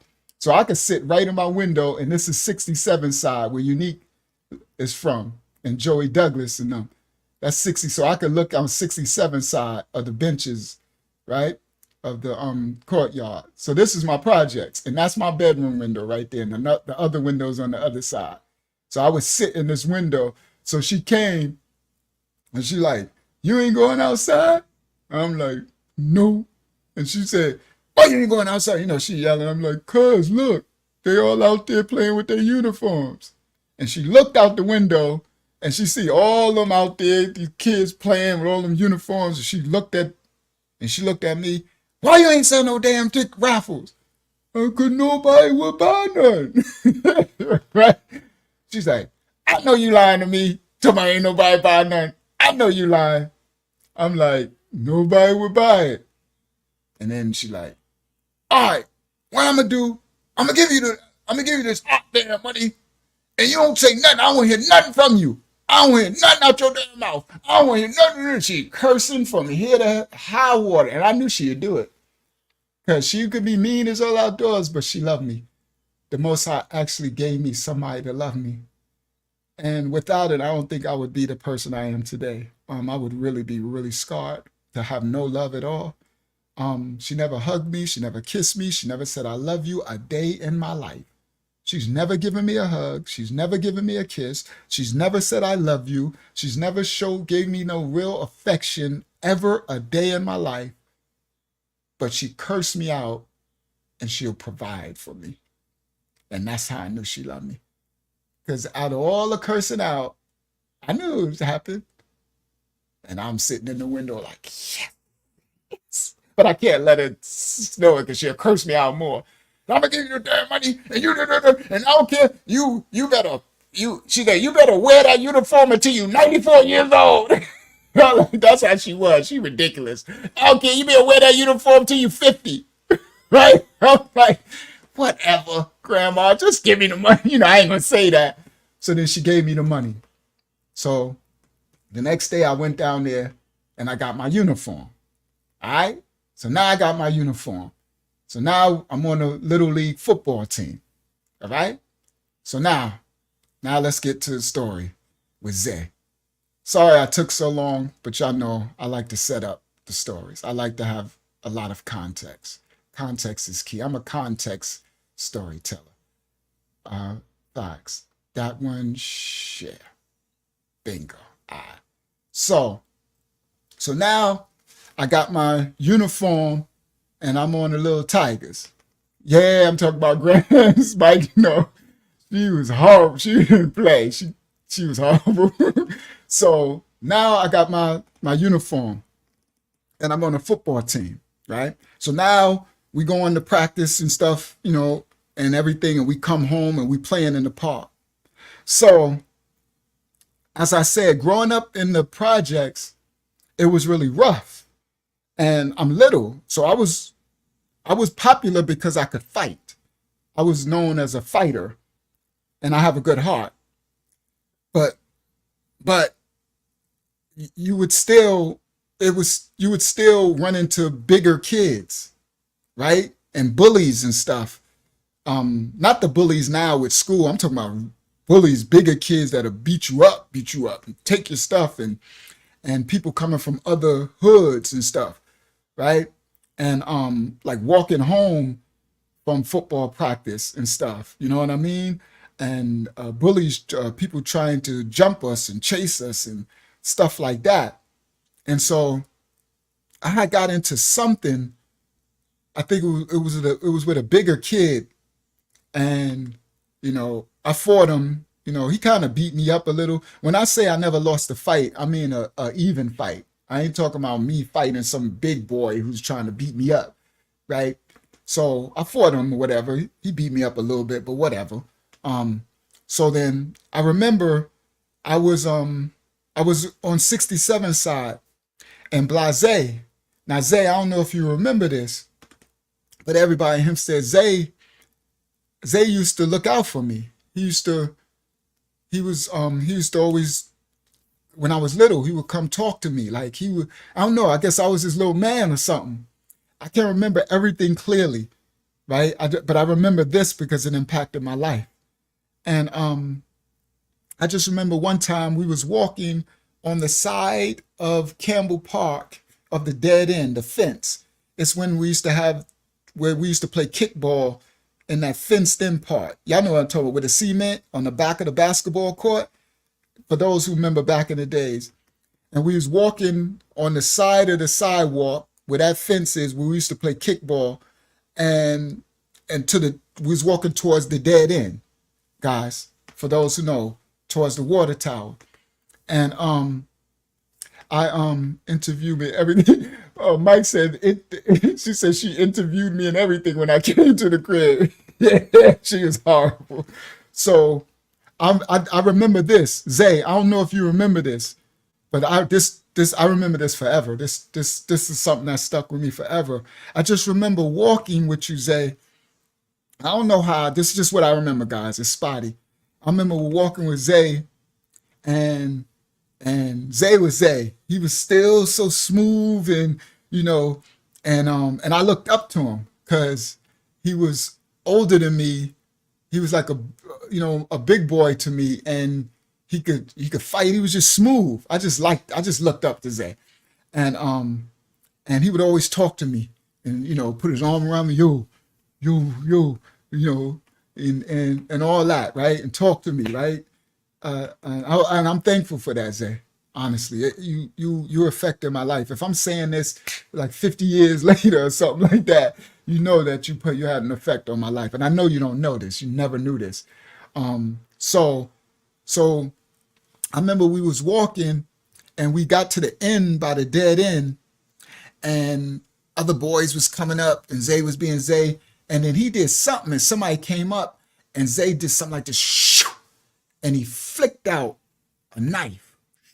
A knife. It was what they call, what do they call those knives, guys, back in the days where you press the button and the knife flick out? Not an automatic, a switchblade. Switchblades, for those who don't know, I'm giving y'all old school 70s, 80s stuff. Switchblades was if you had a switchblade, you was popping. It was like you had a Mercedes Benz or something. Because it was back in the 70s, it was about gangs and stuff. And they had switchblades and chains. They didn't fight with guns and stuff back in the 70s. It was more knives and sticks and pipes, chains, like a chain. Like this, watch some of the old movies from the 70s of the gangs. This was the life then. So I remember Zay, he had a switchblade, and it just, and the blade shot out. And I was like, and he did something, he was doing something, I think he was playing. Somebody was, playing with them, bigger boys, they was playing. And I was looking, and I'm like, and they was like, yo, whatever. And then I'm like, so then he finished playing with them, so he came back over to me. Zay, I know you probably tripping off when you watch this off this. So he came back over to me, and then I'm like, yo, like, what is that? And he was like, here, he let me see it. And Zay, I know you remember this. It was like this long. It was like silver, but like glass over, like see-through, and silver under the see-through part, the glass, and it had a black dragon, like a karate movie. It was a black dragon drawn under the glass part of it, like see-through part, like what do they call it? Like marbles type of thing, where you could see.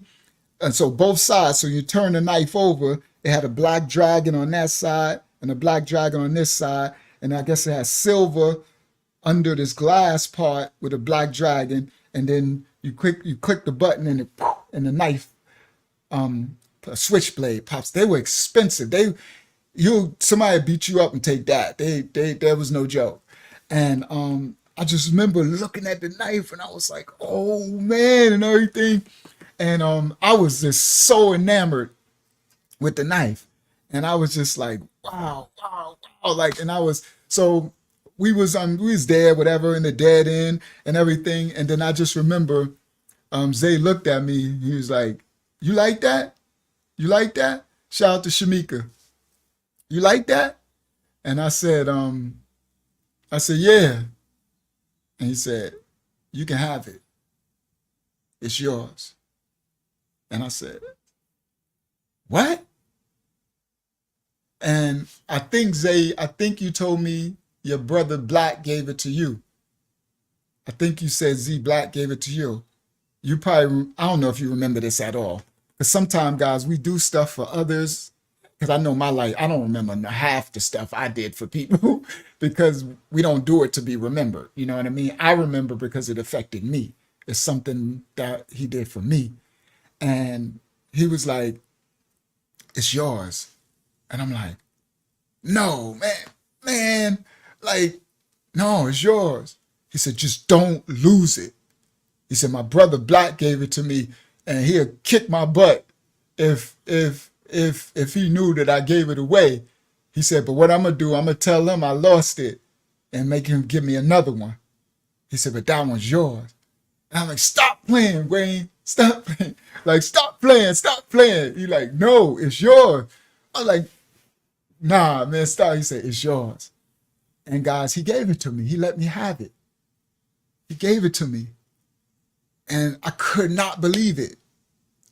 And it meant a lot, Zay, because I didn't have big brothers that I knew of. I didn't have no family. I was all on my own. I had my hood, my boys in the projects, you know, my best friends, me, myself, Dow, and everybody, I had Lisa, and all. We a project crew. But I'm talking about, like, it's different, guys. Y'all know, most of y'all had family. Y'all did have family. Not most, all y'all had family. Yeah, all I had was my grandmother, but she wasn't compassionate or caring. So he gave it to me, and I just remember playing with him and playing with it. He said, all right, now don't, you know, he gave me instructions. Do not play, don't cut nobody with it. Don't play with your friends. Don't be showing, you know, don't be showing it, right? He's like, don't be showing it out because the police see you, they're going to take it from you and all that. He gave me instructions. Don't be playing with it. He said, it's for you, it's for your protection. Because I had told him that I had got, like I didn't get beat up, but what do you call it when someone mugged, mugged, like a bigger boy had tried to take my money or something, beat me up. But I fought him. You know, he hurt me a little bit, but I don't care. I was a fighter. I was all on his leg, on his ankle. He kicking me and punching me, and I'm biting his leg and punching his ankle. Right? I didn't care. I was tough, right? So I told him, and that's what he said. He said, you can have it. He said, but don't play with it. Don't let nobody know you got it. He said, that's for your protection. So if anybody ever mess with you, you got something to protect yourself. Yeah, bully. And I was like, okay. So I'm telling you, don't show nobody. Don't play with it. Don't play with it with your friends. Only pull it out if somebody's messing with you and you need to protect yourself. So I said, okay. So I remember playing with it, and then I remember him like, all right, and he had to go. And he's going with the big boys. He's going to do his thing. But he used to always stop and spend time with me. Like when he would see me, he would always stop and say something and just, I remember that, Zay. I know you probably don't even remember, but I remember that. And I thank you for it, Zay. I thank you for it, honestly. And I know I did that to others, and they probably feel that about me too. So that's when you're a good heart person. When somebody can say that about you, you know that you're a good heart person. As tough as he is, and no joke as he is, he's a good heart person. So he left, and then I remember my boys came running up because sometimes, like when Zay would talk with me, like my boys would stay away because he wasn't messing with them. like you know how sometimes you pick a dude, a little homie, and it's like, I'm messing with you. You know, I ain't mess with all y'all. Like, so they would stay back. So I remember after he left, they all came running up. What'd he give you? He let you have that? I'm like, yup.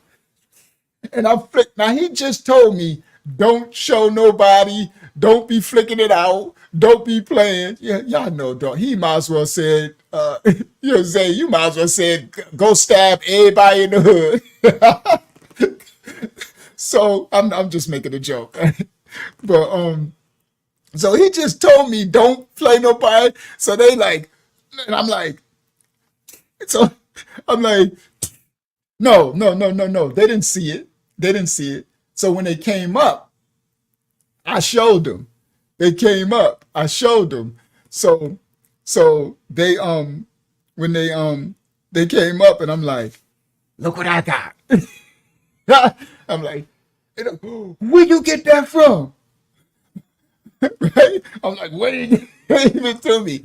They like, no way, no way. I'm like, look, watch this. And I press the button. There's a switchblade. No, we running. And let me see. I'm like, no, I'm chasing him. He just 5 minutes after he told me don't do it, I'm doing everything he said don't do. Right? So now I got the switchblade. So now I am just in love with the switchblade. So now I know I can't let my grandmother find it. I'm screwed. If my grandmother see this, she gonna take that thing and stick it up my butt. She gonna beat me with the blade. She gonna take the thing and beat me with it, right? So I gotta hide it in the house, like, and it's for my protection. And I told him, I said, he gave it to me, so if anybody mess with me, I got something that I can protect myself with. Because they all knew that I had that fight with that bully, that big dude. And so I'm home and I hid it. I was hiding it from my grandmother. And I'm looking at this knife all day, a day. Every time she turned around, I got it in my pocket, like looking at the dragon, turning it over. Then when she asleep or something, like,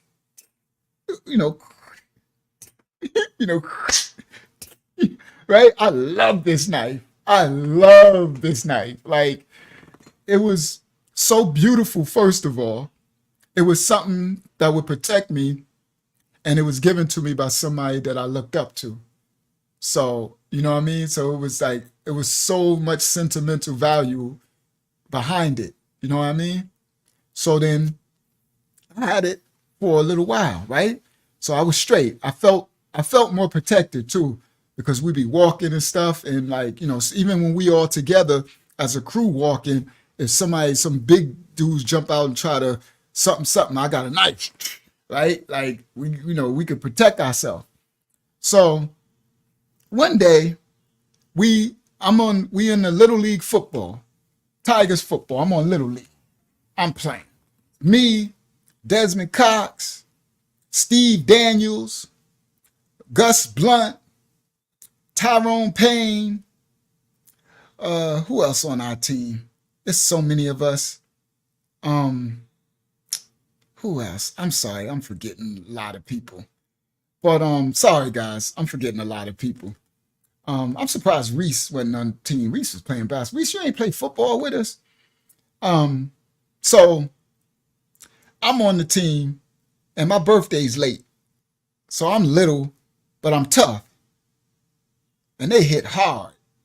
Like Desmond Cox, Tyrone Payne, and them. Oh my goodness, these boys hit hard. It's like running into a Mack truck. And because I'm littler than them, because my birthday is late. My birthday in November. And so if my birthday would have been in January, I would have been playing with the team under. That was my age, Father Boob and them team. Now, Father Boob and them team, Father Boob is a star running back, running all down the field, and I'm their age. I would have been right next to him. I'm playing star running back too, or fullback or whatever. But because my birthday's so late, I'm playing with people, everybody age, a year and more older than me. So they all bigger and stronger than me. So I had it rough, bro. If you got a late birthday child, if you got a child and their birthday is November and December, guys, late, if you gotta hold them back a year, let them play with the kids their age. They at a horrible disadvantage.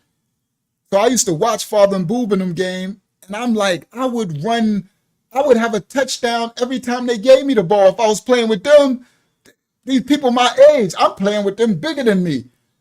They all older than me. They hit hard too. They all bigger, and I'm like, it was rough, man. I had a rough on that football team, but I was tough. They had me I was tough because they had me playing guard. They had me playing tackle. They had me playing safety sometime in defense, and I'm little, and I'm playing tackle. I'm small, playing against these big Roosevelt, big white boys, and I'll tell that another story when I tell about the Little League football stories. Boy, I used to be holding them boys. I'd be holding their leg. I was tough, but man, that thing was rough, man. It's rough, man. Them dudes was hit hard, boy. Our football team was no joke. They hit hard. So So we have football practice, right? Every day, Tigers, Pee-wees. So this now we went to the middle school. We practice in the middle school field, HEMPSTEAD Middle School. So we at football practice, and they have it's this coach. Well, he wasn't a coach, but so it was this man named Mr. Kershaw, Kershaw. For those who HEMPSTEAD, I know y'all Tigers. Some know y'all know who I'm talking about. At least my age group. Shout out to KD Kid. All right. So yeah, we got a rough KD Kid. Us November babies, because everybody's older than us in the class we in. Unless your mom's left you back a year to be with your age, everybody older than us, man. So even when I got to fight in school, everybody older than me in my class. I'm like, it's rougher, man.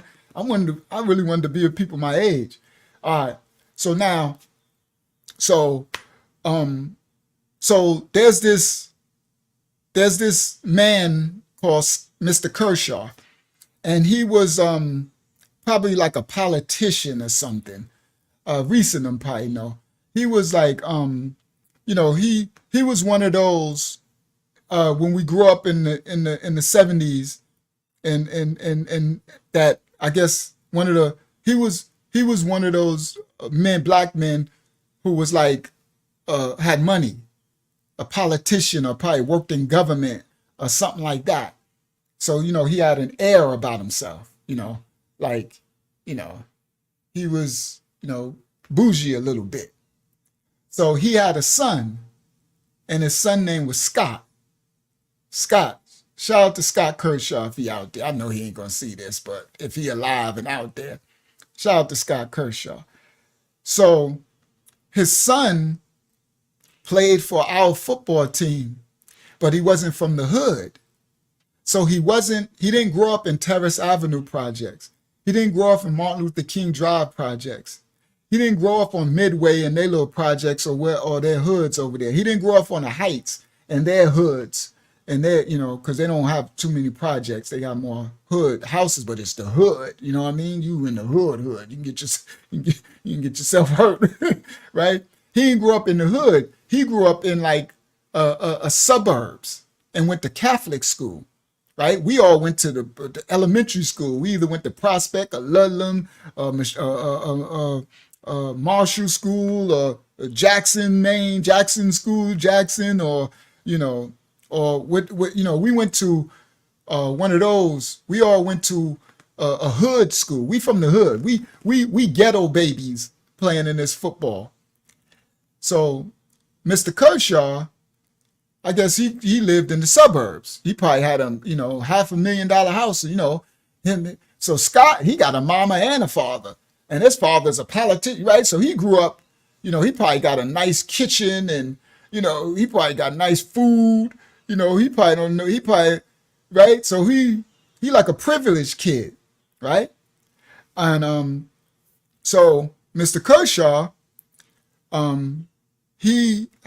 Scott was on our team, and Scott was like the secondary quarterback. Mr. Kershaw, like it was like, not saying that he wasn't good. He was tough too. I ain't taking nothing from him because he wasn't a punk. He was tough because our football team was tough. So he hung in there. And but he had favoritism from Don Ryan and the coaches because of his dad, Mr. Kershaw. He's probably sponsoring the team and everything. So he had favoritism. You know what I mean? So Mr. Kershaw would always be there. It was like, he had an air of like, like a politician, like a bougie black or something. You know what I mean? Not that he looked down on us or nothing like that, but and that's personal. You could tell like it was like his child was clean and we were dirty. That's how it looked and felt. Like his son Scott was clean and we were dirty. Like Scott would have, a brand new mouthpiece and, brand new, he put a brand new face mask on his helmet because we got the old helmets we got the old stuff from Stink, Y'all know it smelled like from last year. He got stuff he done bought him from Wilson's sports store or something. I don't know if Wilson's was out back then, right? So it was that kind of thing where, but I remember him. I remember his dad, not Scott. Scott was one of us. Yeah, we got straight hand-me-downs. You know, he would be with one of us. So, but I remember his dad, I could feel sometime an air of superiority over us. Like we were ghetto project kids, you know, and his son had a good life. This was, some of us are dealt a different hand, right? He had a mom and a dad, probably grew up, you know, all the Catholic schools and all that type of stuff. So we had practice, and I didn't like Mr. Kershaw that much because one time we were practicing and we were doing something, and Scott was in the quarterback position, and we did some type of play or something, and we did it, and I hit him, and I hit him kind of hard, right? I hit him kind of hard, and when I hit him, it's like Mr. Kershaw got mad, and he came on the field, and he like grabbed me a little, you know, a little too hard. You know what I mean? Like if I would have had a dad or a big brother or something out there, he might have had a problem. He like grabbed me up off of, because I tackled him and I hit him hard a little bit, and he pulled me off of him and like snatched me. And I'm like, he's like yelling at me. You weren't supposed, this is practice. You weren't supposed to, that wasn't a play. You ain't supposed to do, you say that for a game. And he was yelling at me, and I'm looking at him and I'm like, but we hit each other hard. They be hitting me hard. I'm like, you crazy? Man, when Don and them, when they be like, okay, they say my last name, they're like Rashawn and Cox, Desmond. So you got to lay on your back, right? I forgot what it's called. When you lay on your back and they put the ball, I forgot how they do it. I forgot, guys. You lay on your back. I lay on my back this way, head facing this way. He lay on his back this way, head facing that way. So both our heads are facing each other. Sorry. Both of our heads are facing each other, but my legs is this way and his legs is that way. We in the field, and we separated like this. And so then I forgot what they call it. And then I forgot how they do it too. They throw the ball. I think they say they blow the whistle, and then you got to get up. Oh, no, the person has the ball. Okay, so I'm laying down. I got the football, right? I got the football, and I'm laying on my back, and you're laying on your back. So when they blow the whistle, we both get up, and then I got to run head first, fast as we can, and you need to tackle me. So I forgot what they call it. So when you do it, they'll pick randomly. So they'll say me, and I was always small. First of all, I was always short. Anyway, I'm tall now because I started growing in 10th grade. So I was always little. I was little. And I'm younger than them. So not only am I little, I'm a year younger than everybody. That was rough, bro. So when you would be on your back and they would blow the whistle, and then you would stand up and you would run at each other like a freight train fast as you can. And they come running with the football, and you got to tackle them. And some of them hit so hard. They so strong and big. And it was traumatizing. I did not like that. So when I get up, oh yeah, you love tackle, but you don't, I know what you mean, Zayana, but when you put that football uniform on, it's a whole different thing. And you're going against the, all right. So they'll be like, they'll say me, Rashawn and Cox. And I'll be like, oh my goodness, not Desmond. Because Desmond was short and compact. Stop. Or Tyrone Payne. Oh my goodness. Tyrone Payne was little. His head. Oh my, some of them people, oh my goodness. Gus, they don't pair you. You don't get to pick me and somebody my size.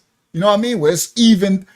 So they pair me with them, and I gotta run at them full speed, and they trying to run me over, and I gotta tackle them, and they'll run you over. Boom! So when you initially hit, it's like a car wreck. Boom! Like an explosion. Like your brain, like you'll see stars and everything. Like you'll see blackout lights and everything, but you gotta grab them. You just gotta grab them and hold on. You gotta get them down. You can't let them run you over, and you don't want them to run and then you get out your hands and they run and continue to run. You look like a fool. Like it's horrible. Like you don't want that. So I would just have to take the hit, and it hurt. It hurt a lot. Like you see stars and stuff. I take the hit, boom, and then I just hold on and get them down. So I was tough, right? So, right, I didn't like it though. I honestly didn't like it. So when the situation happened with Scott, and we scrimmaged and we practicing, and I tackled him, and I got him good. Boom! And then this dude, his pop's gonna come yelling at me and all this, snatch me up hard. You know how someone handle a kid? He manhandled me, right? And I was ready to fight, but he a grown man, he big and all that, right? So I'm like, he started yelling, "What you doing? This practice, you don't do." And I'm like, "What do you mean this practice? They be hitting me." What?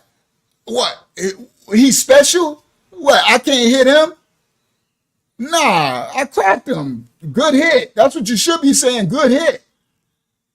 So from then, I didn't like him, and I knew he didn't like me. So when he was yelling at me, he was yelling all in my face and all that, and he said, "Go sit down. You ain't something. You suspended or you something." He said, like I'm in trouble, right? So I went and I sat on the side, and and I'm like, I'm pissed, and like, what he grabbed on you, what? I said, you know, little kids. I said, that punk mother effer. You know how we little in the hood, we cursing, we cussing, right? I like that punk mother effer. I said, you lucky,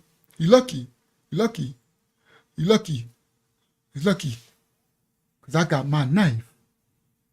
Like I got my knife, and then I pulled my knife out. I said, he lucky. So he touched me again. He ever touched me again, I got something for him. And I pulled my knife. And then my boy was like, "Ooh, you better put that away." And I'm like, and I put it back. It was in my pants. I'm like, so then I'm sitting there, and then all of a sudden, somebody, I can't remember who it is, got up and went, and they told him. And I didn't know. So we sitting on the ground. Now I'm suspended, like I'm out, whatever, and I'm talking to the ones who ain't in the play, and we just talking, and all of a sudden, he come walking up, and he said, "What you got in your pants?" And I'm like, "Nothing." He's like, "Yes, you do. What you got in your pants?" And I'm like, "Yeah, instigator." I wish I knew who it was. I wish I remember who it was. Should have beat him up. So I ain't condoning fighting, but that's we used to fight when we was little. And he like, "What you?" And I'm like, so he said, "You heard what I said?" And he grabbed me. And he grabbed me again. And he grabbed me hard and like manhandled me. And I was like, "Get off me, mother effer, get off me." And he's like, "Who you think you talking to? Who you think you?" And I'm like, and I said, "You don't get off me, get off me." And he grabbed me with both hands. And I took and I took it out. I said, "You better get off me." And he said, "Oh, you got a knife? You pulled a knife?" And he just snatched it out of my hand. I'm a little kid. I'm only like I think I'm 8 or 7 years old, 7 or 8. And he snatched it out of my hand. I wasn't going to cut him or nothing. I just wanted him to get off me. He was, he was handling me. It wasn't like he was doing it, like an elder is supposed to treat a child. He was handling me like, with aggression. You know what I mean? And he took it out my hand. And I was like, he said, "What are you doing with this? This is against the law." And I said, "That's mine." I said, "Give it back." He said, "No, you ain't getting this back.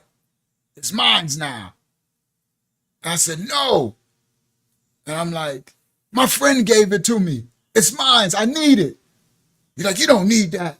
This is against the law." I said, "I do need it." And he's like, "No, you don't." I said, "I do." I said, "I got to walk home." I said, "You drive Scott home in your new car. I got to walk home. And big kids be trying to bully us when we walk home." And he looked at me.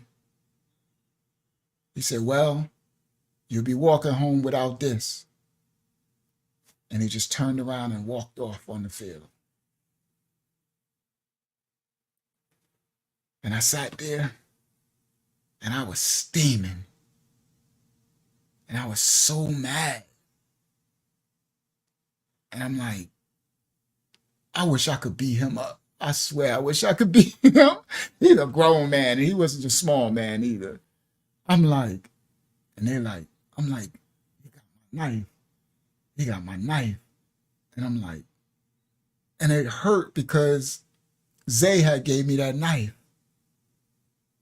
And then the knife, yeah, because it can help protect me, but it was a gift from Zay, and I cherished it. You know what I mean? I cherished it. And he took it, and he wouldn't give it back. And I needed it because I needed the protection, but more than me needing it, it was a gift from Zay. His name wasn't Zay then. We were little. This before he was BLAZAY. We were little. And then I remember the whole rest of the practice, half of the practice, then they told me, "All right, you can get back here in the practice." And he was just doing coaching, walking around, and every now and then he'll look at me. And then at the end of practice, I'm looking and he getting his son together and talking to the coaches. And I walked over to him and he said, "What you want?" And I said, "I need my knife to walk home." And he said, "This is illegal." He said, "Y'all got enough crime that y'all doing in those projects." He said, "That's what's wrong with y'all now." And then he just grabbed his son and they walked off. And I just watched him go to his new car. I don't know what it was, Cadillac or Mercedes or something. And they got in the car and he looked back at me. And I never seen my knife again. And he, did you ask him to give it back to Zay? He don't know Zay. He don't know Zay. No, it wasn't that. I'm at football practice. Zay was in the project. It's two totally different situations. He don't know Zay. And he wouldn't have gave it back to him anyway. He wouldn't have gave a knife to Zay. Was a child too. So if I'm like 7 or 8, Zay had to be like 10 or 11, something like that. 10 or 11. He wouldn't have gave it to nobody unless I said maybe my mother or father, or maybe my dad is coming to get it or something. But I didn't have no mother or father, right? So yeah, yeah. So then I never had it again.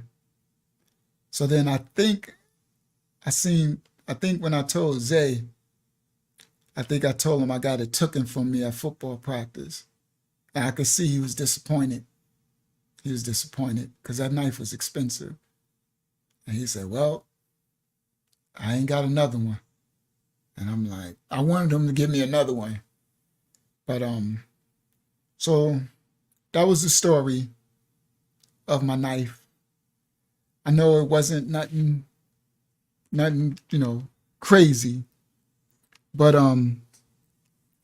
that was as I said, I'm telling stuff that affected my childhood, and that affected me because I didn't have mother or father or love or uncles or none of that I knew of at that time. And so to have someone look out for me when I was really little, I always appreciated it. And I never, ever said this to Zay. Now, we grew up, like we grew up. He was Zay. He started, now he turned to Zay. He doing this thing and everything. And Knockout King and all that. And, we never got like close like that. And I know he never realized how much that how much that meant to me to have that. So I want to say thank you, Zay, for looking out for me when I was a little boy. And it meant a lot because I was able to tell this story now. It was something that affected my life. So I appreciate it. All right. So now, this other part of this thumbnail, that was to Zay. This other part of this thumbnail is this tower. Oh, that's the wrong image. Sorry. I was trying to show it's this one. It's this tower. This is the HEMPSTEAD water tower. Now, this thing is a beast. This was right next to my projects, right outside my bedroom window. This tower is huge. All right, let me do this. Where is it? There it go. Right here. Double tap, bang, stop share. Give me 1 second. Present, share screen. Window, share.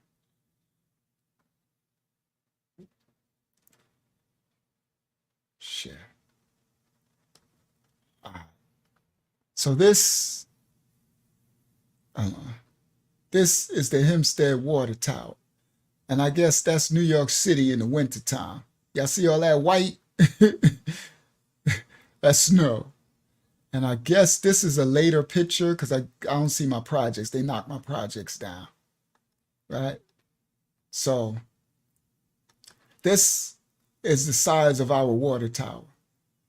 You see that down there? That's a fence. So look, look how big this thing is.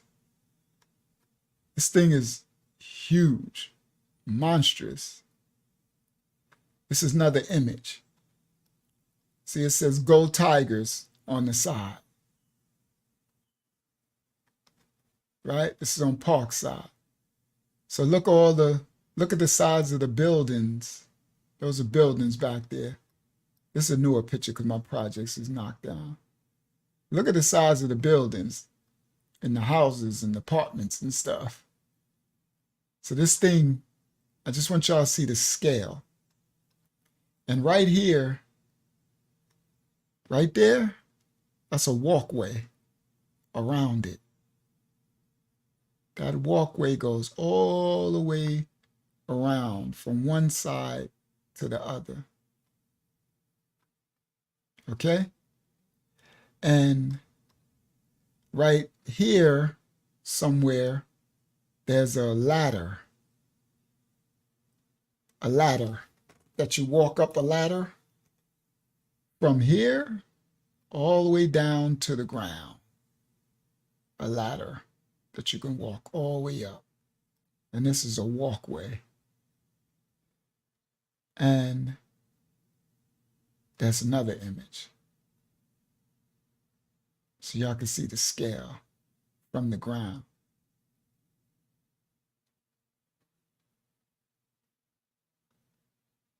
Another image. So see the people.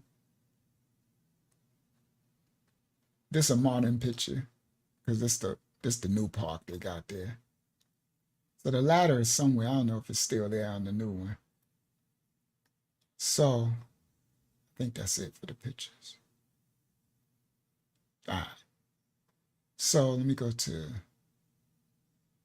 this one. So there's a ladder.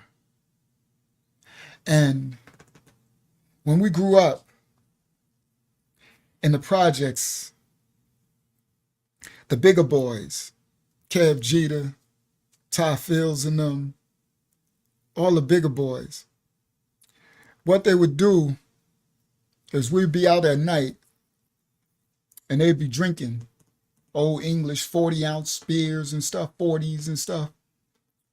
No, this before 40s. No 40s. It was a quarts, 32 ounce. Before 40 ounce, it was 32 ounce quarts. A quart of Q-U-A-R-T. A quart of Old English. There was no 40 ounce. You go to the store and get a quart of OE. Old English 800. crack beer. And they would get drunk. And the thing was, they would get drunk in the projects in our courtyard, 67 or whatever, and be late at night, summertime. And they'd be rowdy's project life. And they would get drunk. Shout out to Joanne McClinic in the building. Who else is over there? Shamika, Dickie. All right, I shouted everybody else out. All right. And they would get drunk. And then they would say, let's climb the water tower. So this ghetto life, kids with no, youngsters with no supervision, because they would get drunk and then say, let's climb to the top of the water tower. Up here. Drunk. And there was a fence at the bottom of it. There used to be a fence around it to block us from getting there. This is a newer picture. All that snow on the ground. I don't know if the fence is still there. And there was a ladder, and you would walk up the ladder.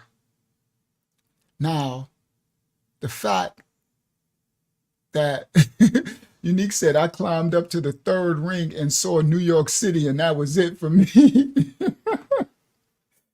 So, I believe in you, I love you. So they would, Old English 800. They would walk up, they would climb to they would get drunk first, and then see who got enough heart to climb. This is the worst ghetto mess that you can have, because to the danger of risking your life, of getting drunk and climbing up there, Unique is right. By the time you climb up to that ladder and get to the third rung, you can see the whole of New York City, the skyscrapers and everything. And they would be drunk. So it was a thing where, as you're young and you're trying to prove your manhood, you, he said, wild Irish rose, grass, monkey. And I remember as us being little and wanting to prove your manhood. And they would get drunk, and I've seen this.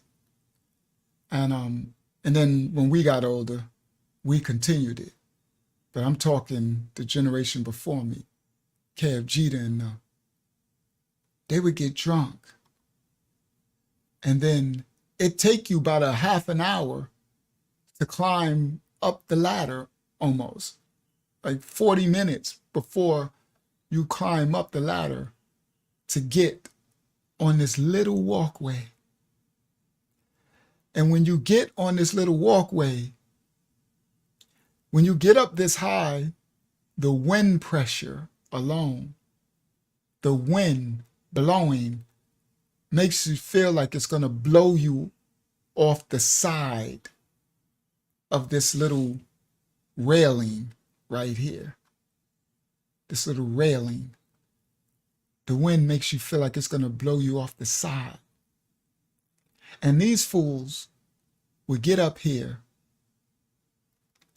and start screaming, we did it! Ah!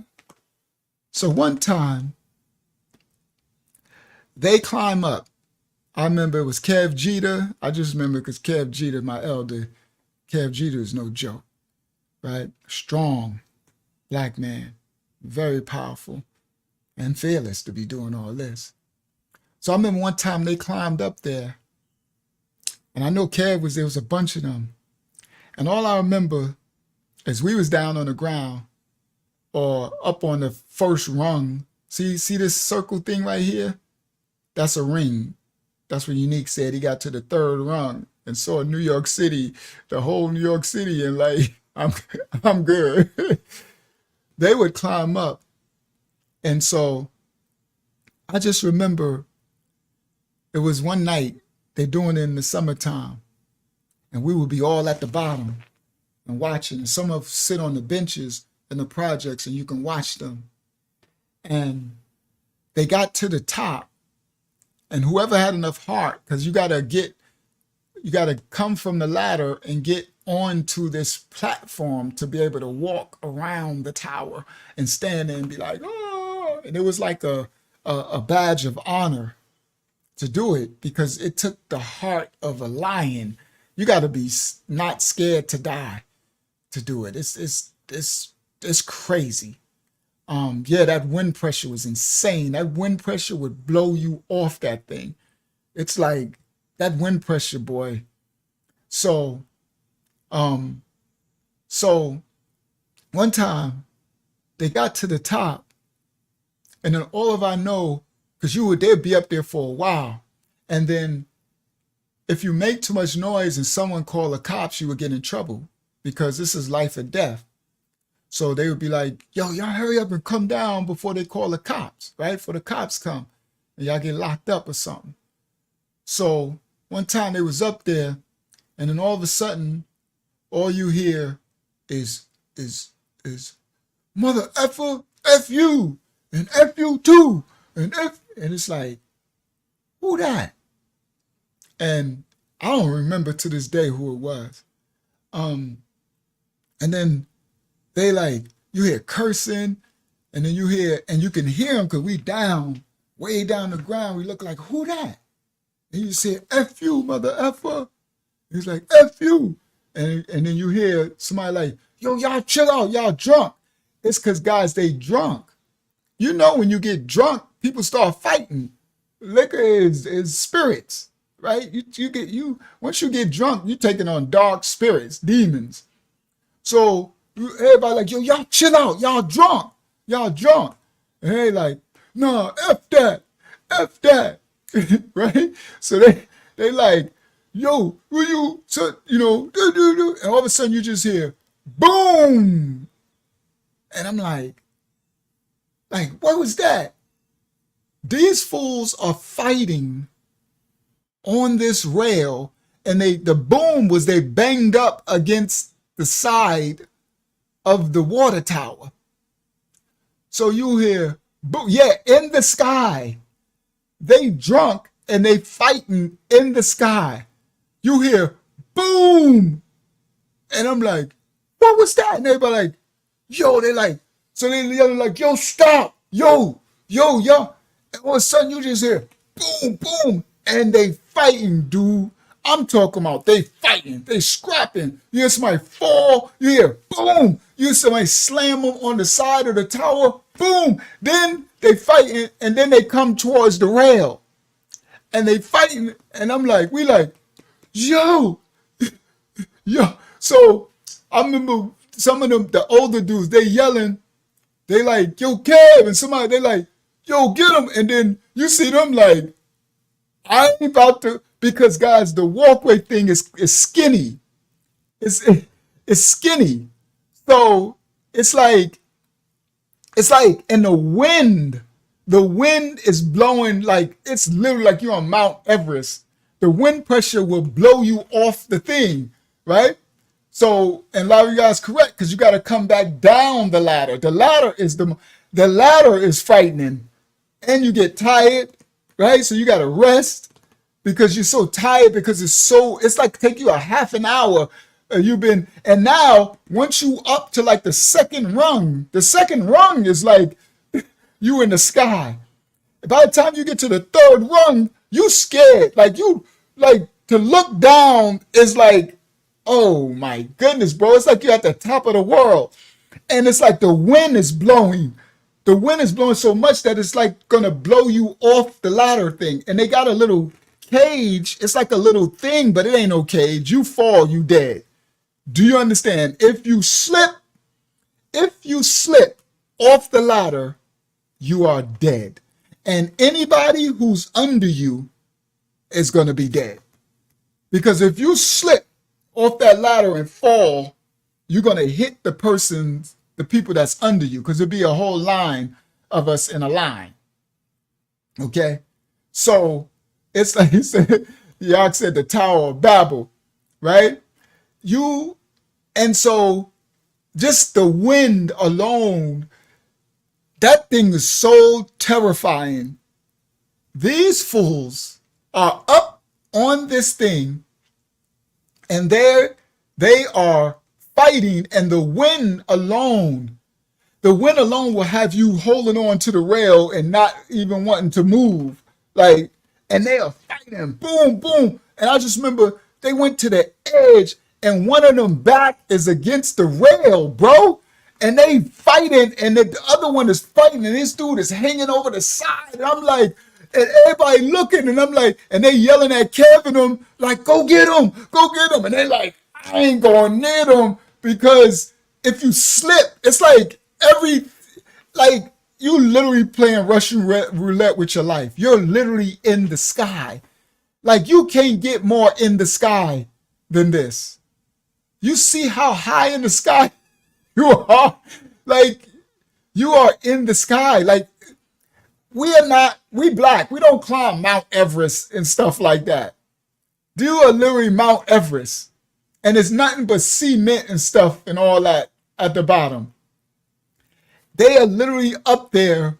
Yeah, that milk crate challenge ain't got nothing on this. This is how we grew up. And they would do it every summer, in the winter, in the rain. They would do it in the snow. But when they tried to do it in the snow, their hands freeze on the ice. They would challenge to do it's raining. Let's see who can walk to the top of the water tower in the rain. Snow. Let's see who's tough enough to get to the top of the water tower in the snow.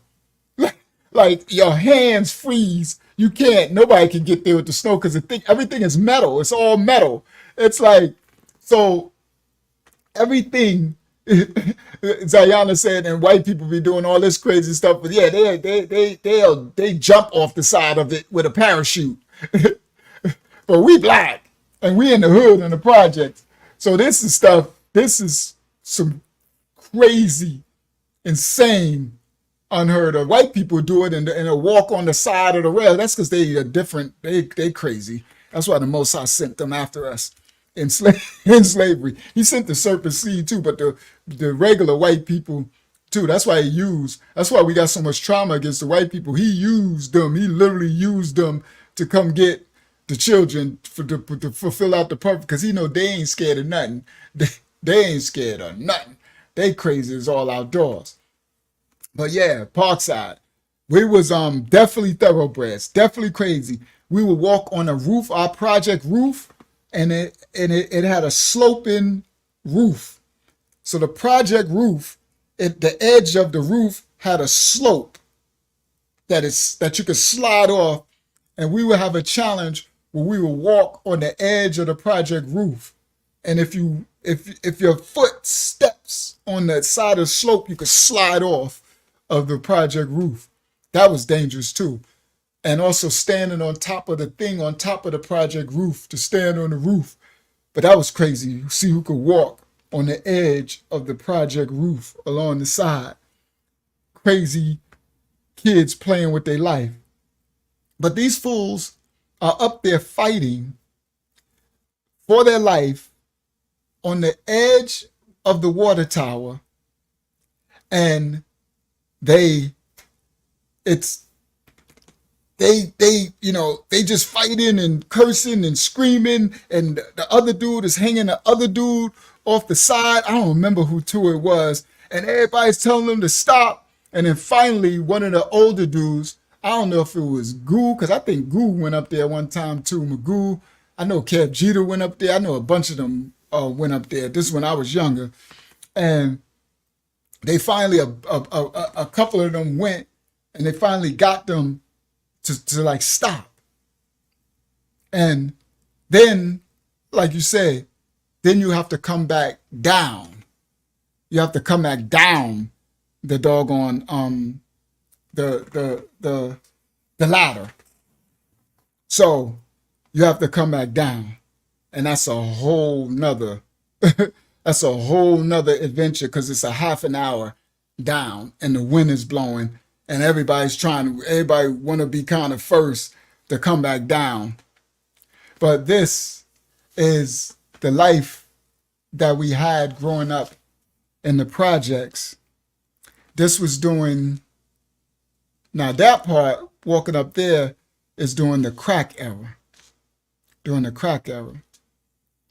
But the part when I was playing football, little league football, that was during the heroin era. When they flood heroin into our neighborhoods. The programs, the football and the basketball programs, were the only things, I'm thankful for the Most High, that we had as kids to look forward to. And shout out to Don Ryan and to some of the other coaches. Don Ryan was a white man who gave us little so-called black kids an opportunity to see the world and travel, because we would have never left the projects. We would have never had a life outside the projects. But they took us to there was a time that I stayed in Canada with a white family. These are experiences that little ghetto children would never be able to experience. That we stayed in Canada. Don set up with these families, would let us live with this family, this white family, for the 2 weeks that we're in Canada to play this basketball tournament. And I stayed, it'd be about 3 of us stay, and this white family, French, they were French Canadians. I think it was, I don't know what part it was, Toronto, I think. Yeah, no, not Toronto. That city. It's a beautiful, I think it was Toronto. I don't know. It was a beautiful, no, Montreal. That's it. The city of Montreal. So Montreal in the suburbs, this white family had these ghetto black kids that would stay against the rival team. And this white family took us in, and it was St. Patrick's Day. And I guess they were Irish or something, because everything in the house was green. So for St. Patrick's Day, they made everything green. So the tablecloth was green. All the slip covers on the furniture, they made green. They had the sugar, when you take sugar to put on your cereal, was green. So they dyed everything green. So everything was green, like the whole, I didn't know that St. Patrick's Day had a meaning because I wasn't Irish. I'm from the projects. And they had everything was green. I got to see, yeah, we were kings in them, I know, the original Irish, right? I got to see how this white family ate dinner together. They, meaning dinner time was like they cooked a full meal, and they all sat down at this big table, and they had a family dinner. It was like a family, a mom and a dad and your brothers and sisters, and they had their own bedroom. Oh yeah, we put sugar on our cereal. It's a black thing. We put sugar on everything. Now I don't know more. Oh, Wyatt, did we not only did we put sugar in our cereal, we put diabetes in our cereal. We would have sugar, and sugar already got 1 million pounds of sugar. I mean, cereal already got 1 million pounds of sugar. But we used to have some no frill sugar. I mean, no frill cereal too, Wyatt. So we had cereal that didn't have no flavor. So it was sugar flavored cereal. We put diabetes in our cereal. And y'all know what I'm talking about. Y'all remember, this is a black thing, Wyatt. Listen to this. Yeah, everybody know, right? Remember at the end of the sugar, right? And you got the milk and then all that sugar at the bottom of it. Your sugar in everything. You shout out to Brooklyn Red. You know how you got that with your spoon, and it got sugar, the big clump of sugar at the bottom, and then you're trying to drink the bottom of the milk, and the last part of it is so sweet that it make you sick.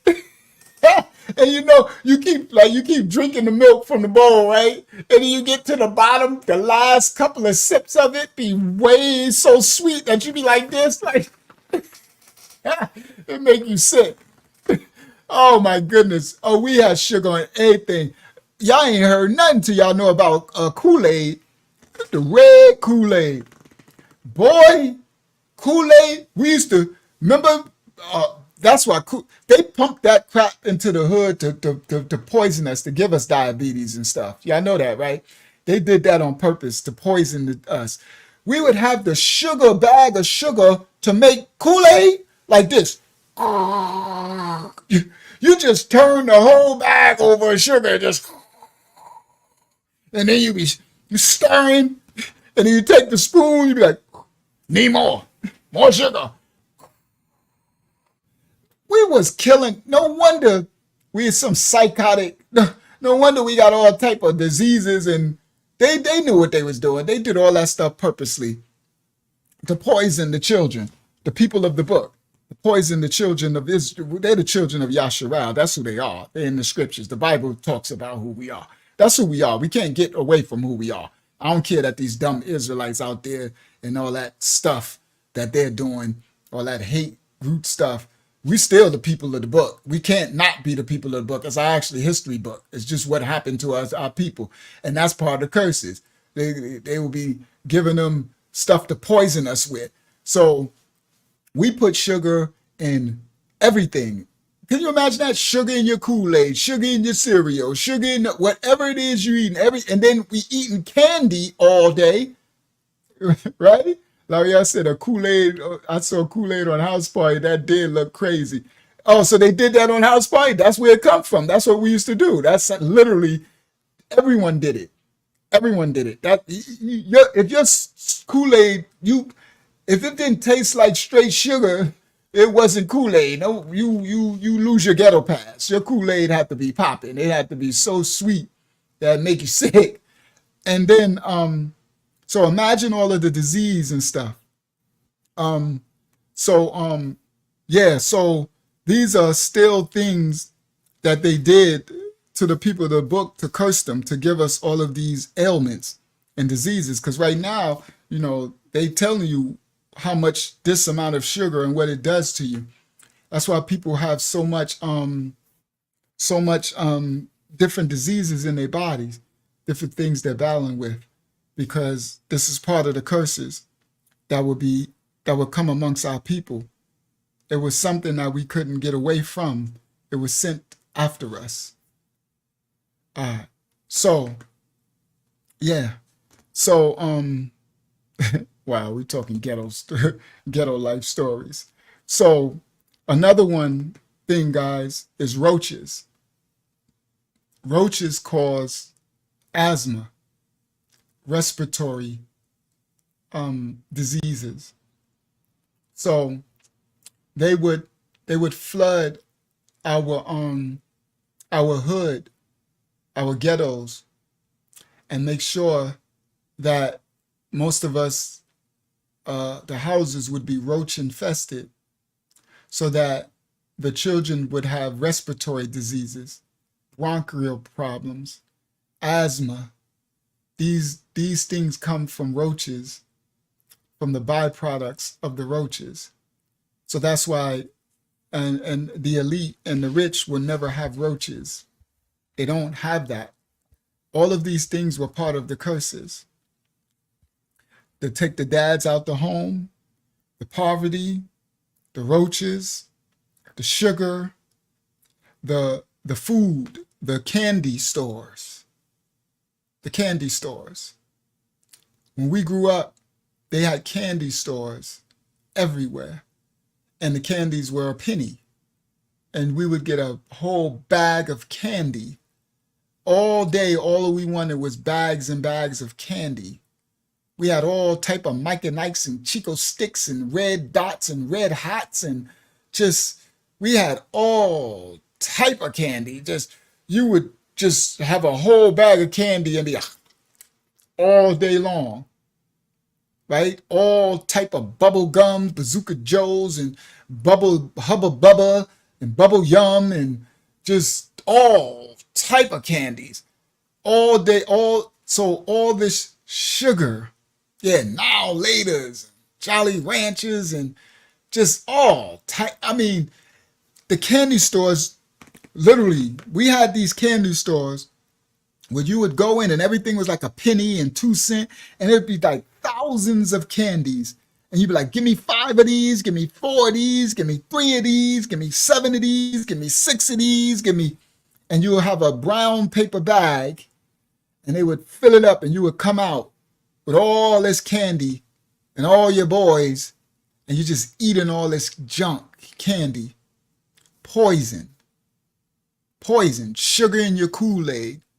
Then they put swine in the abomination, pork. These are curses. Swine is a killer.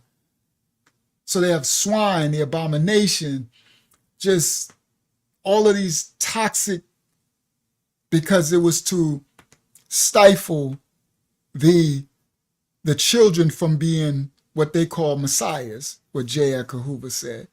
We have to stop them because a messiah will come from each generation. So to stop you from having your whole faculties of your intellectual giftings, that if you was raised in dipsticks and pixie sticks, dip in I used to love that straight sugar, the pixie sticks, right? And then the stick is full of sugar. So you're using a sugar stick to take the pixie dust and eat the pixie with color. Now, not only is it pure sugar, but it got dyes and poisons. Those dyes are toxic too.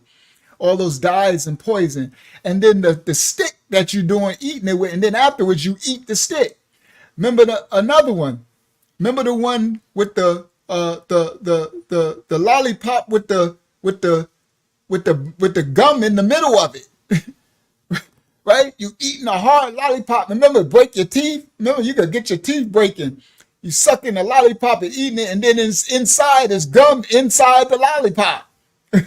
Okay, yeah, I like the pixie sticks. I liked all of them, right? So, just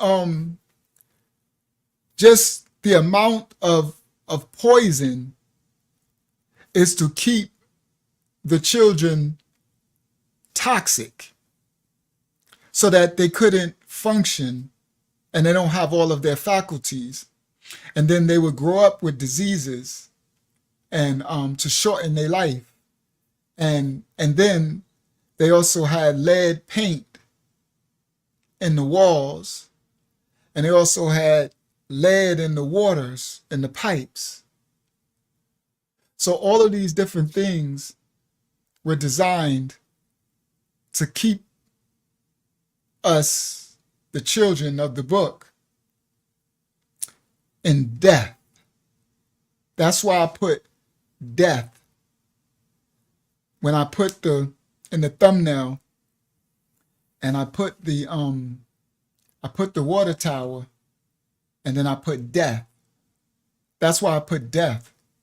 I put death there because that's what's in the hood. So I put the water tower because we were risking our life. And I said we were going up there drunk. They were going up there drunk, drinking, and the liquor was poison. The Old English and all of that, those wines and all of that was toxic poison. And they would risk their life and go up there drunk. And the whole thing is death. That's why I put death on there. Because the whole life was designed all around killing us. Death. Killing our drive, our potential, killing our family structure, killing our immune system, just weakening us so that we couldn't be at our full potential. But this was prophesied over our people. This was a curse over our people. So that's why I have so many history lessons. That's why I'm breaking down all this ancient history. That's why this ain't just a channel of me telling the stories of my life.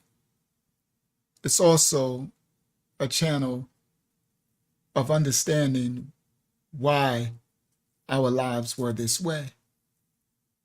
Because I shouldn't have been doing none of that. I should have had a mom and dad who would protect me from any of these experiences that I'm speaking on in these stories.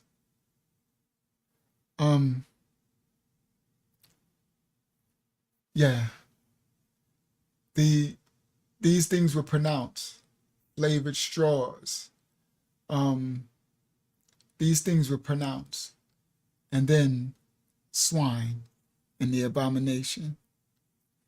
And then, no disrespect, but Jesus, Christianity. So that we would think that we were Gentiles. We would think that we were the slaves. We were nobody. We would be worshiping another image. So they put the image of a false Messiah, and they fed us religion. They fed us heroin. They fed us crack. They fed us alcohol. They fed us cocaine. They fed us weed, and later pills and amphetamines and stuff. And they fed us poverty, crime, degradation, homelessness, broken homes. And with that breeds molestation, so many different crimes. Yeah. And that, Abaya said, it's really sad. Things that we found joy in was created to destroy us. Everything that we found that was made us joy was literally sent to destroy us. It's the greatest trick that anyone can do, because everything that we took pleasure in was a device sent to kill us. Very evilly, wickedly crafted. So I spend my whole life now trying to pull back the veil and expose all of the lies. Expose, so that if maybe we could save someone else.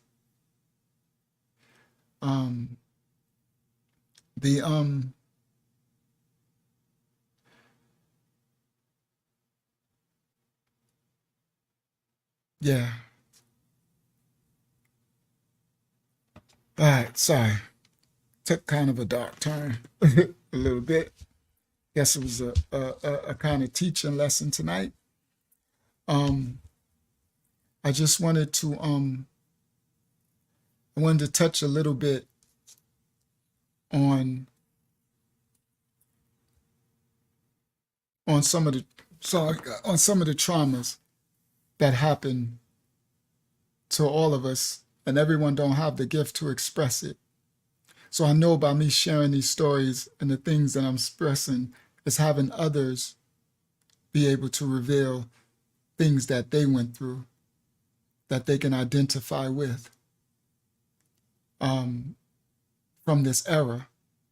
The newer generation who listen to these videos, you guys have different things that y'all battle with. Some of the same scenarios, but it's a lot different. But you can learn from what went before y'all, because a lot that came before y'all is what set up the foundation of what you were to experience. Because the generation before me set up what I would come to experience. And it was no joke. It was literally no joke. There was a lot of killing. I've seen killing from a child that you shouldn't see. I've seen a lot of life destruction, and I participated in the destructing of life when I didn't know what I was doing. I didn't know what I was doing. I repent for all of the things that I've done in my past, in my ignorance, in my error. I repent for any of the lives that I affected by selling a narcotic that I didn't bring into this country. I didn't grow, I didn't manufacture, and I didn't know that it was genocide. I didn't. I was a child, 12 years old, when I started dealing with this product, selling genocide.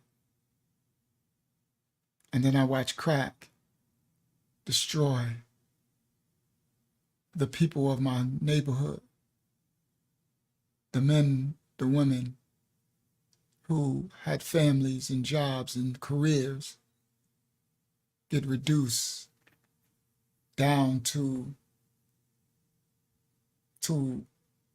I don't know, like a spiritual empty soul of walking death while others proliferated off of it, and then it spawned crime. The life in the ghetto, we made fun out of the trauma, but at every turn, our life could have been taken.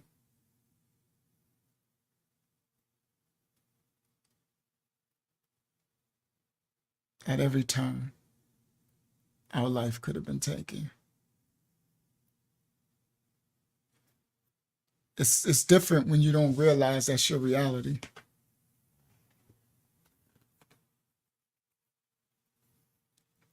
That's the hood, right? So those of us who make it through it, what we're called to do, reach back and give back. So that's what this channel is about. It's about telling the stories with a purpose and a message. So I'm not telling stories just to tell them. That's why I said I got more stuff coming. But every story that I tell, I'm going to tie in that's going to be an effect that it had on my life. Because all of these situations molded me to be the individual I am. So I understand so many different levels of people pain because I've seen so many different levels of pain. I've experienced so many different things that it gives me a broad range to be able to minister and administer spiritual healing to so many broad range of people, because I've seen and been through it all. And if I didn't, I watched my brothers and them, I watched people go through it all. I've known some of the strongest, darkest people who will take your life just as fast as they will say, "What's up to you?" And I know some of the strongest people who would try to save your life just as fast as they'll take it if you got out of pocket. So in the hood, the range goes from 0 to 100 real quick. And you have to discern who is who and what is what and to what level, because everybody ain't to be played with. Everybody, some people have a switch, a temper switch. Everybody ain't to be played with. And you have to juggle who's who. And sometimes you don't, those stories where you find out this person just did this, it's like, wow, that could have been me that he did it to. I've been in close connection with some of the darkest people. And some of them I had kept closer to me, because sometimes you keep your enemies close. Well, you're supposed to keep them close so that you can watch them. And I've gotten along with all the levels. And I'm not a killer, but I knew some killers. And they've killed and they've went to prison and did 20 years and stuff like that, and 10, 15 years for manslaughter and stuff like that. So to wrap this one up, I know this was a somber one. Next week, I'll be on something else. Don't worry. I'll make sure I bring something really exciting for y'all next week. This one took a different turn, I could see the Most High at work here. So the moral of the story is, if BLAZAY can do something just as simple as speaking to me and giving me attention as a child, and it affected my life all the way up for all of us. The children, the kids, I might give them one Nasty Four story, Unique, but I'm saving the Nasty Four stuff for for TV. It's going, or for when I blow this channel up. Unique, I'm not giving our history for just free. Meaning, I'm not saying I'm making y'all pay, but just for, a little bit of eyes. It's too much history, Unique. It's too much. This need to go out to the world. So I've been saving all the story with the stars and the beginning of hip hop, the real beginning of hip hop. Nasty Four real stories. That's hip hop legendary stuff. That ain't something just to be spewed like it's just, nah, I'll be a fool. It's like me having a diamond in my hand and I just leave it out on the street for anybody to just pick. Nah. That's why I said, I'm gonna find a manager and we're gonna start pitching. You'll see. So, but I might find, if I could find one that I can give away, that ain't too much, I'll do that. Like I told a little one about Raheem tonight. I can do that. If you can come up with one for me, Unique, and if it's something that I'll do that. But what I'm saying is, for everyone, sometime the little kid just want to get attention, meaning, and I know these kids are bad and stuff like that. Just love one another.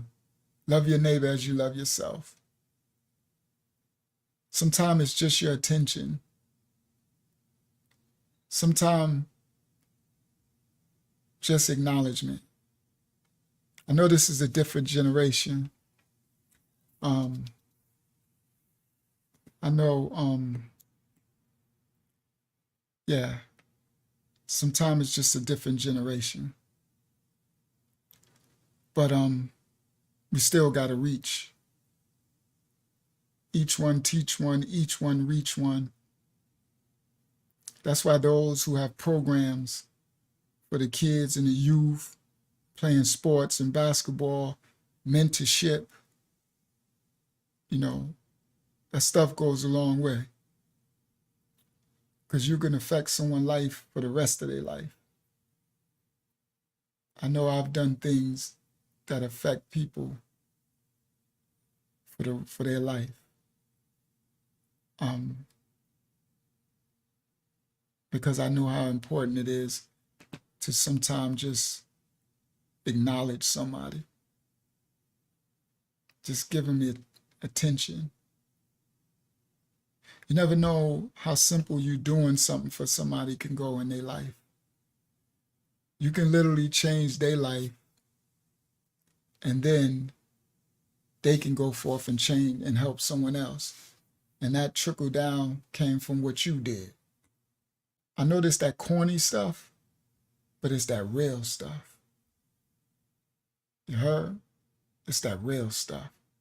That's real gangster. You heard? That's real gangster. All right. Let me see if I can think of something to close there. I'm not going to tell another story because we're about to get out of here. If I can close this on a better note, on a more on a more up note. Let me see. If I can find a paper where I wrote something, because I'll just be jotting down stuff, stories. Let me see something. I can find something. Let's do it. Something to get us closed out on an up note. Cop tried to kill me. Buck in the era of the super cop. LL Cool J crack story. Where went back on the block, chased me into the fiend's house in the roaches. Beeve stole my car keys. That's hilarious. Rappers start with Put Me, MCM. Let me see what's on this side of it. They put me out. Now I'm homeless. Crazy Dave. The cops. The drug program date. All right, I can close with that. So, let me close out with this. So y'all remember the story of ISP, the Intensive Supervision Program, right? Y'all remember with that, right? So, and they put me in the drug program. So, when I was in the drug program in Daytop in Jamaica Avenue, when I was reporting, that's when I met the girl, and I put her phone number in my pocket, and Pam found it, and all that. So I was reporting to the drug program and Intensive Supervision Programs in Jamaica, Queens. So I'm in the drug program, and I used to after a while, because I was going every day. So after a while, I started taking my daughter. All right. So I started taking my daughter. So Little Star, when she was a baby. So I'm taking her to the program and all that, and I'm in the drug program, and I got to play along, and they in a big circle. I'm coming, sitting there. So I'm making up stories, literally. Like, I really didn't make up a story, but I acted like I was smoking when I wasn't. So I would tell a story. This is what I would do. I would tell, y'all know I got a million stories. I would tell a story, but then I would put me in the story and act like I was the crackhead in the story. So I would just tell a crackhead story that I seen in my hood and put me like I was smoking, right? That's all I did, put myself as the smoker. So to participate, right? Because I had to, to make them think I was smoking, you know what I mean? To make them think I'm a crackhead. So I'm going along, I'm doing it and everything. So then I would come and I would bring my daughter, and the lady, it was a black lady, she would be like, oh, okay. So when I would go in the meeting, she would take Star, and she would say she's going to leave her in the little room to play. They had a little playroom for the people to bring the kids, because, people in the drug program, they have kids. So the people bring, they got kids, and so they would bring the people and the kids into, hold on, let me read what Unique said. He said something. Give me a second. He has a Nasty for Life nonprofit organization in Hempstead. He has a Nasty for Life nonprofit organization, Unique does, in Hempstead. I guess y'all hear about that out there in Hempstead. So they would take Star and with the other little kids, right? So I'm going along. We're going to the program. So one day, the black lady, she tells me to come into the office. So I'm like, okay. So I go in her office. She sit me down. And I'm like, is everything okay? She's sitting there with a serious face, looking at the paperwork. And I'm like, oh man. I'm like, don't tell me I done got a dirty urine because I'm taking this naturally clean, right? So remember, naturally clean. The tea I'm drinking to clean my urine. So, because I'm smoking weed, right? To clean my urine. So I'm like, so she got a serious look on her face. I'm like, is everything okay?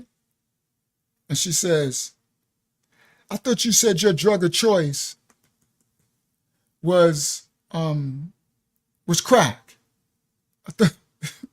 Which I didn't, right? But I was selling crack. So I was like, I wanted to say alcohol, right? I'm like, dude, I don't want these people to think I'm a crackhead.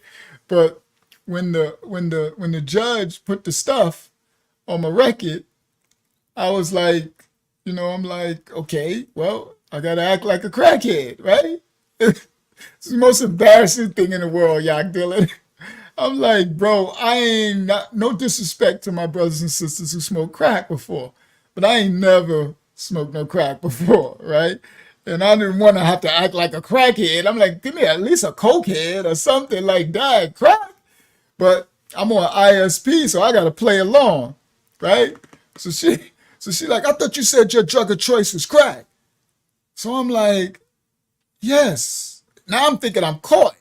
So I'm thinking she found out like, you ain't no crackhead, you was a crack dealer. You know what I mean? And mad. Like I'm playing the drug program, the system. You know what I mean? Y'all Dylan said you gotta scratch the neck. So they get mad because all of the counselors were ex-drug addicts. That's how the drug programs work. So the counselors and stuff who work the drug program, they hire from the inside. So everybody's an ex-addict. So they take that stuff serious. Not that I didn't take it serious. I was addicted to the money. I was addicted to the lifestyle, the drug crack. So I'm still a victim of it, but I just wasn't on it. Yeah, Shamika know what I'm talking about, right? So they all ex-drug addicts. So they take it really seriously, right? Sometimes even too seriously. You know what I mean?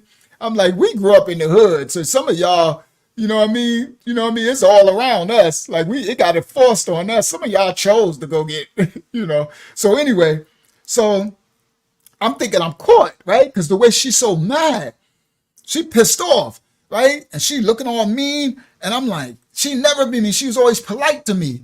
Hello, because I'm really polite and nice to everybody. So I'm like, crap, I'm caught.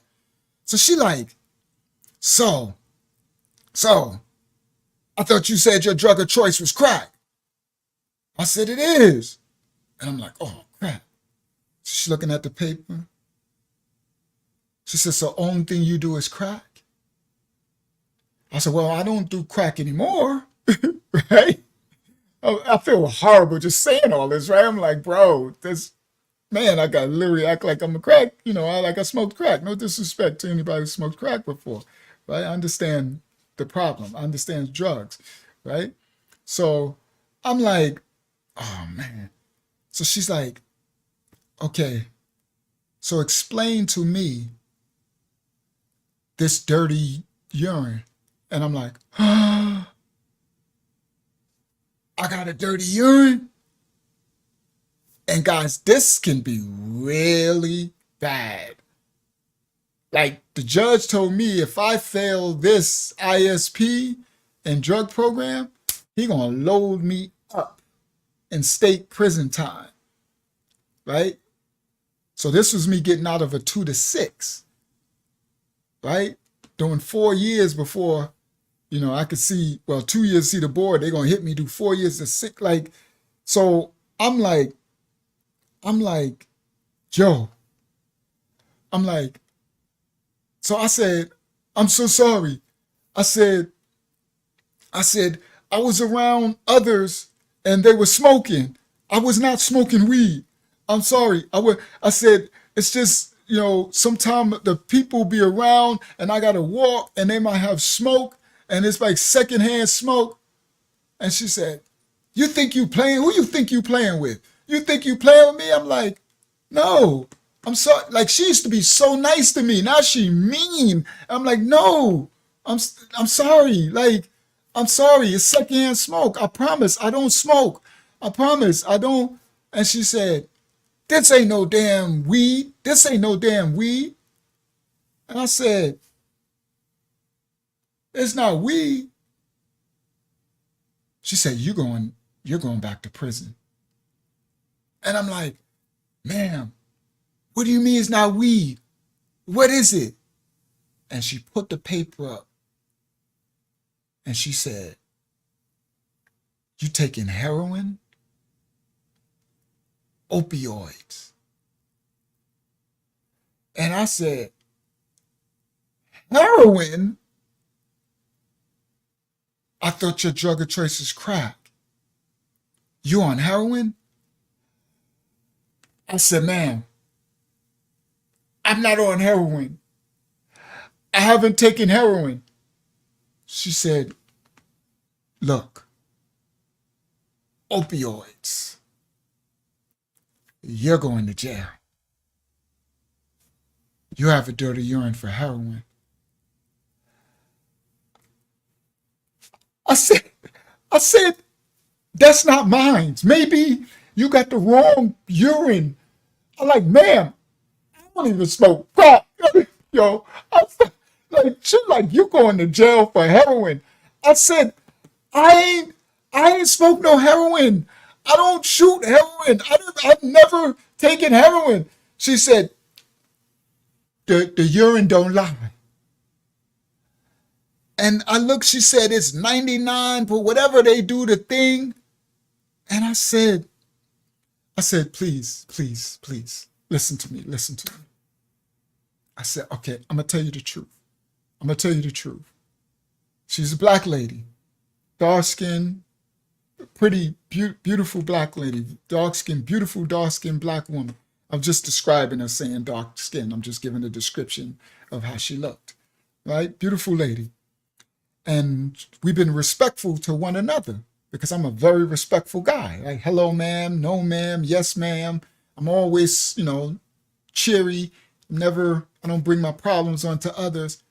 So I said, okay, please, because she was going to call Rodriguez, the ISP. And oh my goodness, I'm like, no, please. Oh, okay. I'll explain. Right? So she put the phone down because once she called Rodriguez, it's over.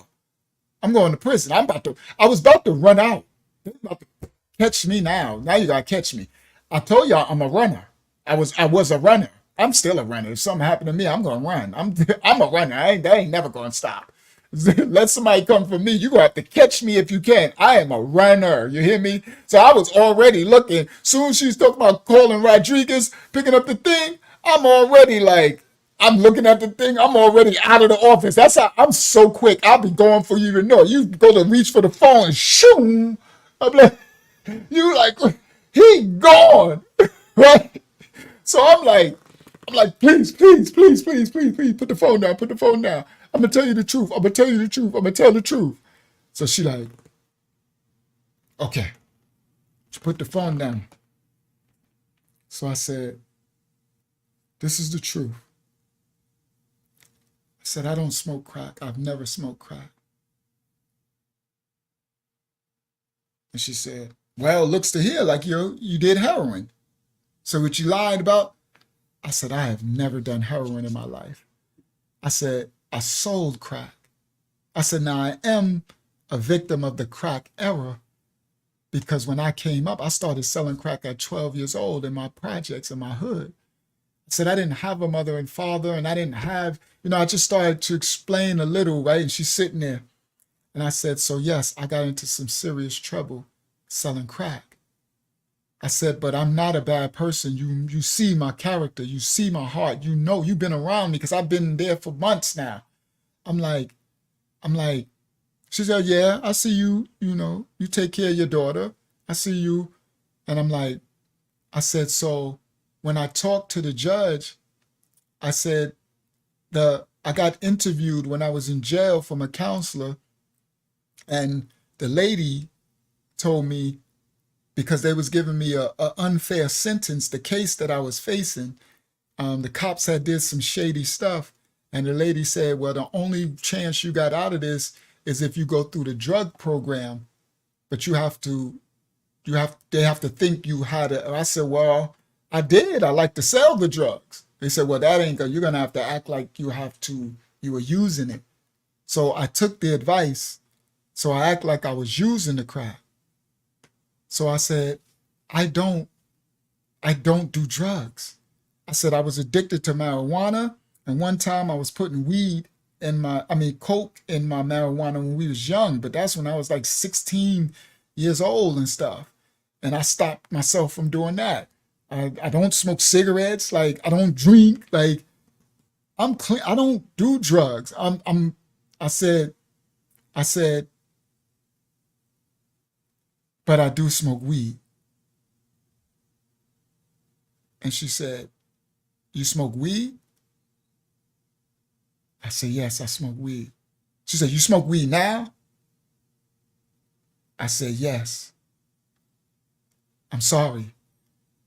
I said, I'm so stressed from the life, from my life and all the things I'm facing and everything, that the weed, it's my escape.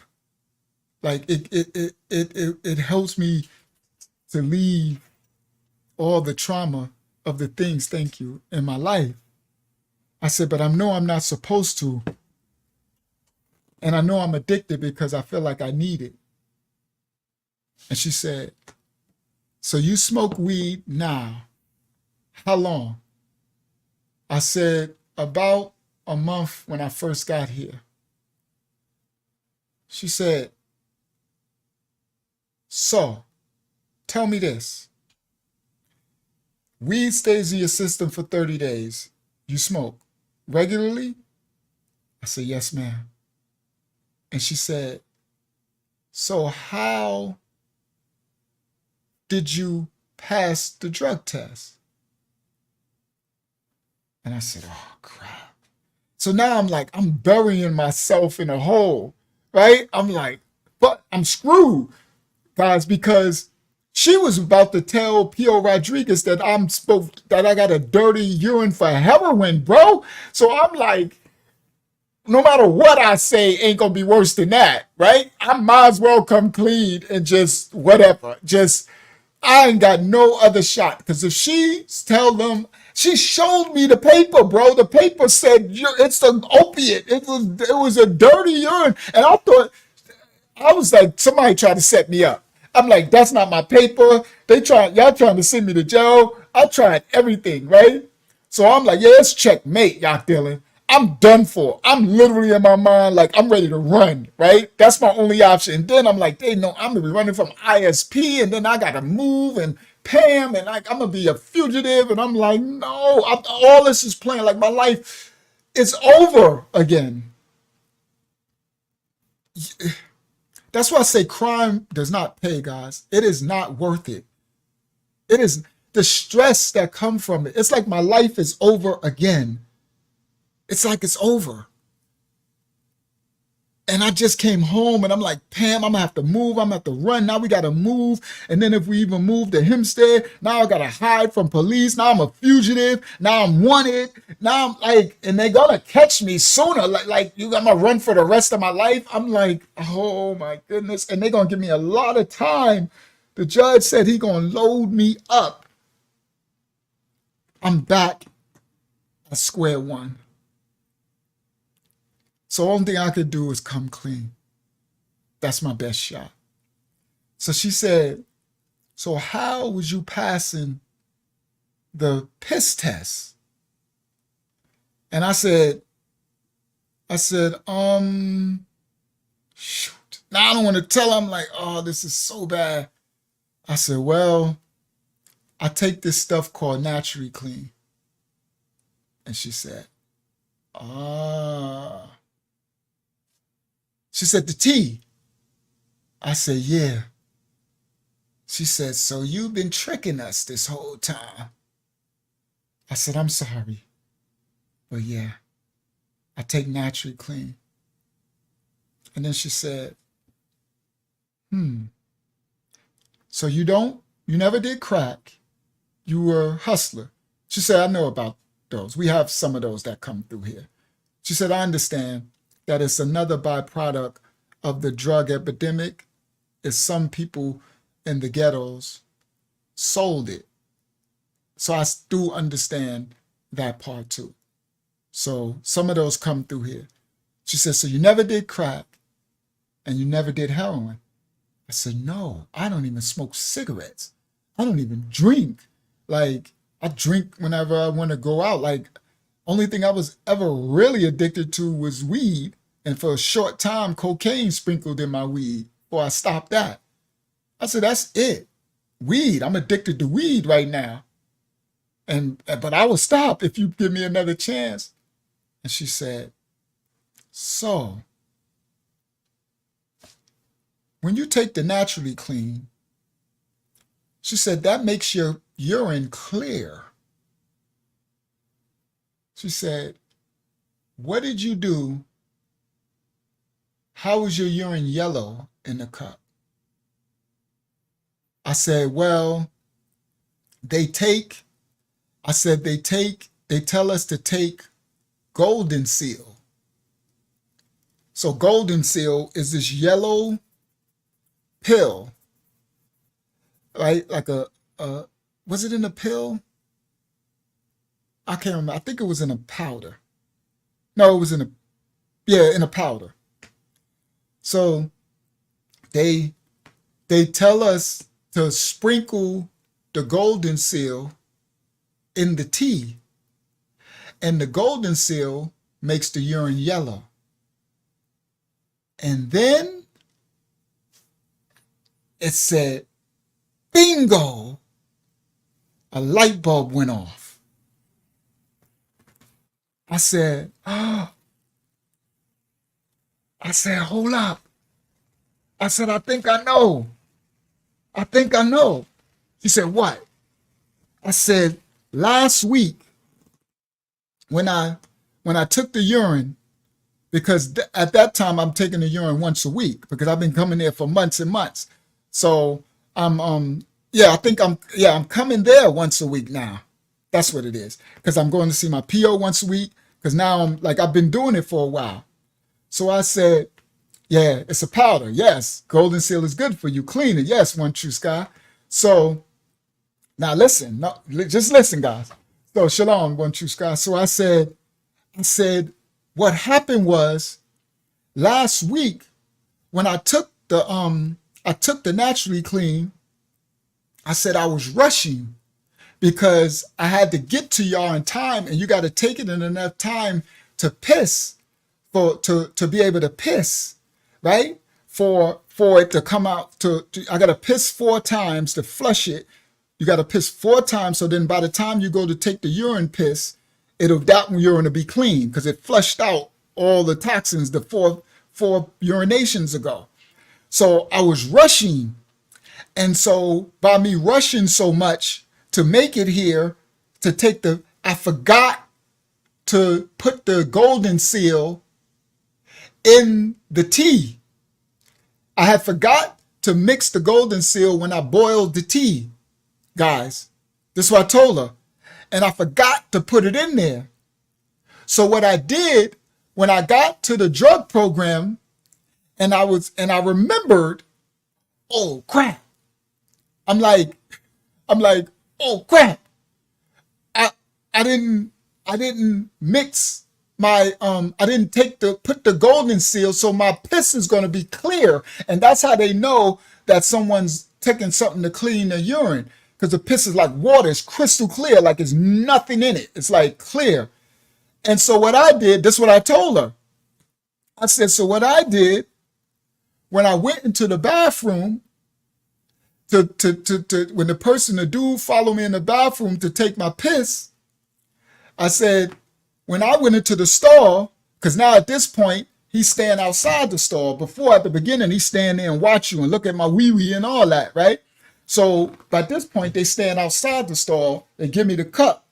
And I go in and he's standing right behind me. The door is open, but he's standing behind me.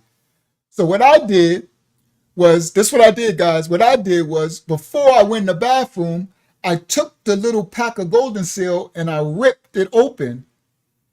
And so when I went and they gave me the cup, I pissed in the cup, because the cup, you can't have old key because it got to be warm when they give it to her. It got to be, so everything, they got their thing together. It got to be some yellow. It got to look like piss, and it got to be warm, right? Because people bring old piss and be cold and stuff. So what I did was I took the little cup, I pissed in the cup, and then I took the Golden Seal and I sprinkled it in the cup, guys, in the piss. I just sprinkled the little yellow Golden Seal in the piss. And when I sprinkled it in the piss, it dissolved, and then I shook it and the piss turned yellow. And so I gave it to him.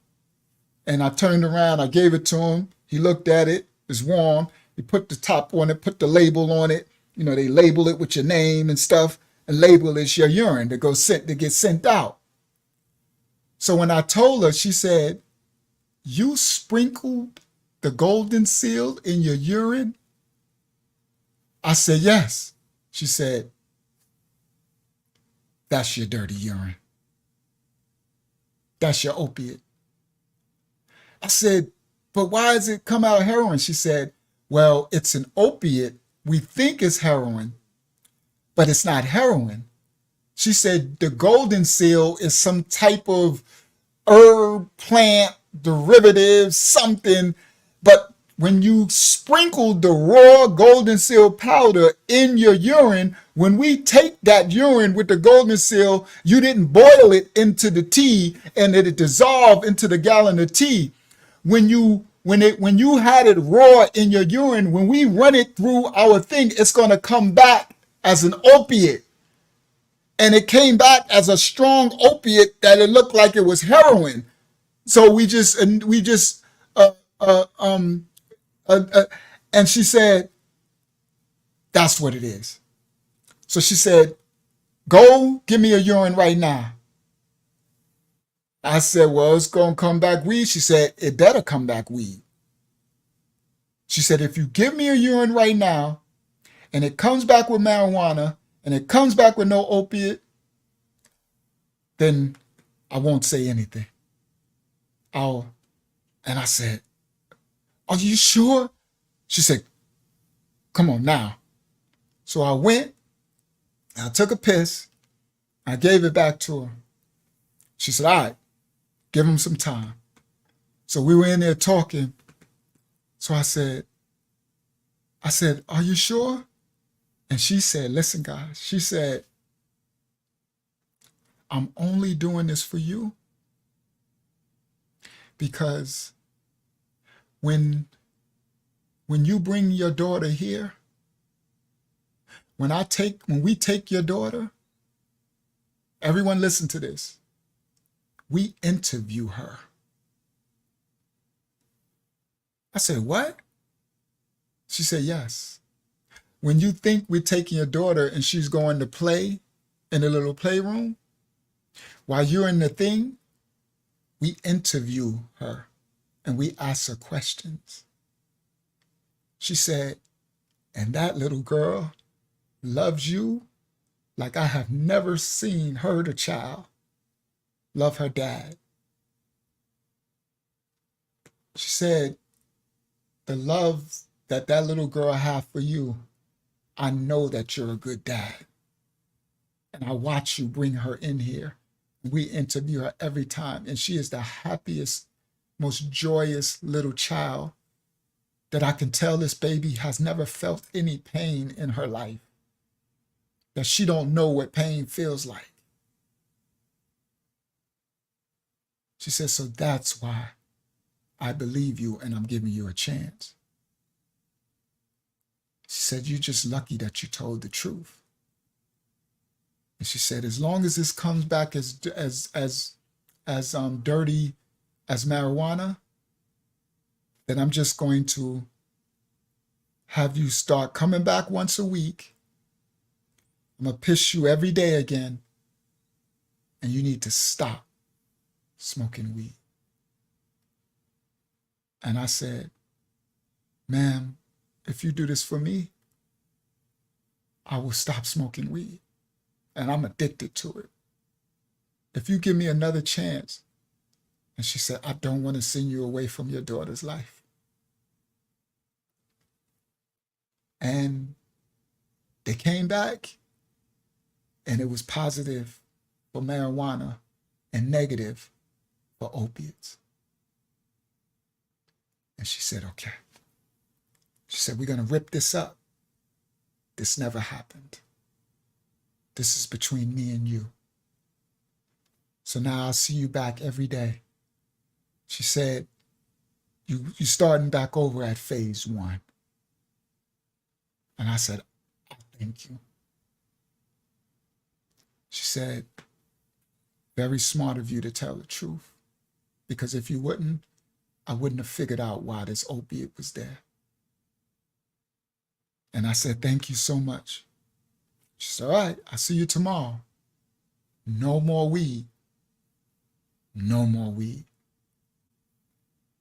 And then I got up and I said, thank you so much. Thank you.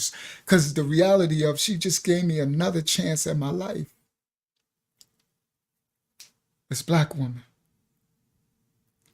And I turned around and I went to go get my baby. And when I went, Star came running, Daddy. And she ran and jumped in my arms. And when I picked her up, I always kiss her. And she always, Daddy, I was playing this, and I did this, Daddy, and I was playing this, and that. And then I turned around, and the counselor lady was looking at me. And she said, and I remember my baby. And I said, thank you. She said, I'll see you tomorrow. I said, okay. And me and Star walked out, and we got in the car. And I went home, and I told Pam what happened. And I said, Pam, I can't smoke no more. And that was it. I didn't smoke no more. Pam still had a habit. Every time she would make sure when she ready to smoke, I would go outside, or she would go outside, and I stopped smoking. It was hard to do because I was still in the hood and I was still out there. But that lady gave me another chance at my life, and I wasn't going to let it down. For me to go back to jail, let my baby down, Pam down, but also that counselor lady. She gave me another chance. Yeah, y'all see the Most High, y'all over this. Y'all see the Most High over this all day, every day, right? And I didn't even know the Most High then. But I see his hand all over this. But I did not want to let that lady down for risking her job, giving me a chance. And I stopped smoking. Facts. All right, I'm going to end with that. Because then I got another little story another time I'm going to tell. And that's going to end maybe the last story of that drug program, Daytop. Daytop is a drug program in New York City. Yeah. And I didn't smoke anymore. And every day, after 30 days, because it takes 30 days for the weed to get out your system, I would piss every day. And the pH, the levels would get lower and lower. And she said, you're almost clean. You're not smoking. I said, I told you. I promise you I'm not going to smoke. And I was participating in the classes. And I actually started to help the people in the classes because I understand the drug addiction because I used to sell it. So I understand. So not only was I participating in the drug counseling classes, but I was helping the other people with, you know, how I am, like a minister. You know, the ministry that's in me, I've always had that. So I would help people outside of the, like they would come out and I'm standing in front of the building talking to one of the young dudes or the, you know, the drug addicts or whatever. And they would see the counselors. Like I was a counselor. I was helping people. I took it very seriously because I was thankful, but that lady gave me another chance. And I'm so thankful. I don't even know her name. So thank you, Father, for giving me another chance. And thank you to that sister. But guys, how you treat others and raise your children, it was because of how I raised my daughter that she said she even entertained giving me a chance. That they were talking to my daughter every chance they got. And I didn't even know. One True Scott said, I understand I've been clean for a minute and it's a miracle. Yes, all praise to the Most High. All right, guys, that's it. That was the story of my brother BLAZAY, Parkside Projects. Shout out to Mr. Hands. Shout out to BLAZAY Blaz. Shout out to BLAZAY. I'm glad to see. I seen your Facebook, BLAZAY. Shout out to you and your wife. Congratulations on your life. I see you, you living a good life. And I'm glad you deserve that, BLAZAY. R.I.P. to Wesley Johnson. R.I.P. to your brother, Carly G. More to come. Another one down. Uncle Joshua, 25 to Life, Testimony TV. Sorry, guys, it wasn't no bang, bang, smash 'em up, but that'll probably come next week. I don't know what I'm going to tell next week, but it'll probably be something crazy. I'll probably tell a crazy one next week just to get a bang, bang, smash 'em up to keep balance with this. All right. Hopefully, y'all got some fruit from the story tonight. Again, this ain't just me I'm not glorifying the life, but this ain't just me telling the life. It's also, the scripture says, others are saved by your testimony. Salvation is in your testimony. Salvation. So in the things that you went through in your life, the experiences, another can find their healing in that. Salvation is in the testimony. All right? That's why this is Testimony TV. Thank you all, Mashiach Assembly, for joining me and being hosts. Thank you, everybody over on Facebook, for everybody that came to, watch the story on Zay, because I know everybody knows, a lot of people know Zay. He like popular like me, right? Where we're from. He one of the legends, and everybody loves Zay. Zay, I don't think Zay got too many enemies. Probably only somebody he beat up before. Yeah, I see Zay beat the mess out of somebody too, hard and fast. That little dude, that's when I seen him. Let me close out with this. I seen Zay, when he fought the dude, he was little. And when he hit the dude, the punch sounded like somebody hit somebody with a bat. You know how somebody hit somebody with a bat? I said, what? I was like, what did he got in his hand? Like, I thought maybe he got something in his hand or something. He hit the dude, and every time he hit the dude, boom, he like to knock his head off his shoulders. I'm like, Dad, how all that weight come from this little body? That boy got knuckled. That boy got a weight in his hand. He one of them hard, heavy hand hitters.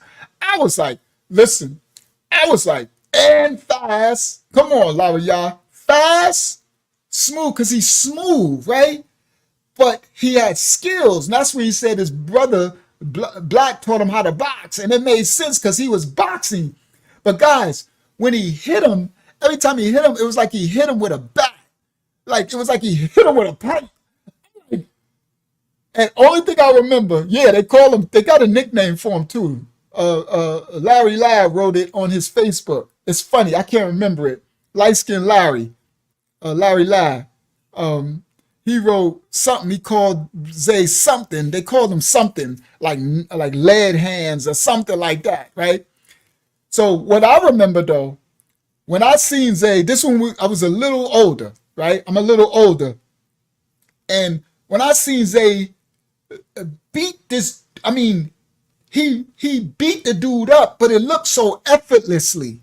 You know what I mean? You know how it's just like smooth and it's like boom. And everything was like, pow, and he was just hitting the dude, and it was looking like he wasn't even trying, right? It was smooth, and it was just, and the only thing I could remember was like, ooh, I do not want to fight Zay. Y'all think think I'm lying? I was like, I don't want to fight Zay. Note to self. Note to self. Don't fight Zay. You think I'm lying? I was never stupid. I was like, note to self, don't fight Zay, because you're going to need a gun. I don't think you can beat Zay. You can fight, right? So, you can fight, because I can fight. But I don't think I could beat Zay. I was like, yeah, note to self, don't get on Zay's bad side. Facts. I grew up like that, right? I know he don't know that, because, I never show that. I don't know, I'll never show no weakness or nothing, but that always was note to self. Don't ever get on Zay's bad side. You don't want to fight Zay. you definitely, because I'll fight somebody. I'll give you a one-on-one. I'll give you a head up. But not if I realize, if I'm smart enough to know, right? All right, let me explain. I'll fight you, right? I'll give you a head up. But if Mike Tyson wanted to give me a head up, I'm like, nah, I'm good. You ain't getting a heady, right? You're going to get a knife. You're going to get a gun. You're going to get a bat. You're going to get something, but you ain't getting a heady. Now, Zay ain't shaped like Mike Tyson, but I saw Mike Tyson when he beat that dude up. I saw Mike Tyson in a little body, smooth, beat his hands like he had weights in them. I said, ooh, I don't want to get hit by one of those. Note to self, I ain't fighting Zay, ever. He ain't getting no fair one, Dylan. You bugging. See, that's what stupid people. You ain't getting no fair one. Now you ain't hitting me with that. And it was all fast. A lot of y'all fast and smooth. It's so fast, but it looks slow. Not that it looks slow. It's just so smooth and effortless that it just looked like it just shaboof. And the dude, just shaboof. It's just shaboof. And boof. I'm like, dude, you ain't hitting me with that hammer. You tripping. Nah, I ain't fighting Zay ever. I would always stay on the good side of Zay. Facts. He don't even know that. I'm talking about even when we got older. When I turned into Rashawn, gun busting Rashawn and all that, when I got my, when I turned to Ra, he didn't know. I was always still like side-eyeing Zay, like, yeah, Zay, just don't, I'm not fighting you. I don't never want to be on your bad side, so I used to always make sure I stay on this good side. Fact. You think I'm lying? I ain't lying. I'll tell you, I'm telling the truth on this channel. I always stayed on his good side. Like, no matter what, I'm going to stay on this good side because I don't want to have to go to gunplay with him and stuff like that. There's certain ones. I ain't fighting y'all. Like Robo, I would never fight Robo either. The devil's a lie. You ain't fighting Robo. Robo's small too. Robo's short. I got Robo's story coming. But big bump too. A little bump, but big bump. I wouldn't. Big bump. Big bump. He ain't fighting nobody. Big bump is a good guy. Meaning he could fight. I wouldn't fight Big Bump because he could fight. But I'm talking about these ones who Lil Bump. That's the one. Lil Bump gangster. Like I ain't fighting Lil Bump. But I got these stories coming. Y'all gonna know why when I tell the stories. Y'all find out why. Now I can fight. That's why I say I keep it real. I'm not the baddest dude where I'm from. I'm not the toughest dude where I'm from. I was about that life though. I was one of the most well respected. Everybody know that. And I put it in. But I couldn't beat everybody. And yeah, there's certain dudes, I ain't fighting you. Nope. I done seen you get down. I might not win. Guys, I'm smart. I play the odds. Like, I'm not going to gamble with somebody who look like, you know how you play in CeeLo and somebody always win. They gamble, they roll head crack every time they roll the dice and something. I'm not gambling with you. That dude win everything. That's just a wise man. A wise man know his limitations. They know people who get beat up like that is the ones who just, I'll fight anybody. I'll give you a head. You didn't know that this dude can fight his butt off and then guess what ended up happening? They get beat to death in front of everybody. I wasn't the dude that's going to get beat to death. I had like, what you call that? Not pride, but, what you call when you have your reputation. I got reputation issues. I like to look good in the light. Like, I don't like you're not about to be beating me up in the street, all beat up and bloody and knocked out on the curb or something and beat up. And you got to, no, that won't be me. Not me. Nah. So there are certain things where I stay away from certain individuals because I know that I'm going to have to go to gunplay. People don't know this, so I'm going to be telling it. A lot of people don't know. I would stay away and make sure I don't get into no, because I know that I'm going to have to bring it. And then I don't want to shoot nobody, and I don't want to kill no, because we should be fighting, right? I'm not fighting you. Now, if I had to, that's different, right? If we're in prison and I ain't got nothing, and I ain't got a pen, an ink pen, I ain't got nothing, then it is what it is, right? You're going to have to get it. I'm going to bite you. I don't know. I'm going to just bite you, and I don't know. I'm going to fight, but I'm just not stupid. All right. So that's a good, image and a reputation uphold. I ain't about to be out there looking crazy. You ain't about to have me bloody all on the streets and all that type of stuff. I remember the one time, I ain't tell a story yet. I got jumped, and my feelings was hurt because people saw me get jumped, but they had to jump me because I was wearing that ad. Yeah, I was wearing them out. When I tell that story, they ain't gonna like it. Oh yeah, it's going for some of those back in New York. Oh, I got some stories coming that they ain't gonna like because I'm telling the truth. Oh, I'm gonna tell the truth. And some of them that people think is all tough and all that, yeah, I would have wore them out. That's why they had to jump me. Facts. And if you're watching this and you one of those, you know who I'm talking about. Yep, and I'm gonna tell it. Sorry, is what it is. Shouldn't have did it. You heard? Oh yeah, they had to jump me. Facts. I was putting it in. Yeah. I would have handled you too. I was handling you. That's why y'all had to jump me. Facts. But anyway, I was a little embarrassed by the jump. And that's when Big Bump stepped up for me. But I'm going to tell that story another time. Shout out to Big Bump. Another one. Shout out to Pierre. Boogie, Dijon brother. Pierre Montgomery. Shout out to Boogie little brother. Pierre and Big Bump stepped up for me. Love y'all. Thank y'all. Thanks. All right. Let's end. Another one down. That's where I want to end. I want to end on an aggressive note. I ain't want to end no heavy. I ain't want to end no somber. I wanted to end in something gangster. And that's what we just end this on. Gang. Because, I'm going to tell a story and everybody going to be accountable. I don't care. You're like, I'll handle you now, too. I won't fight you now. I'm a man of the Most High.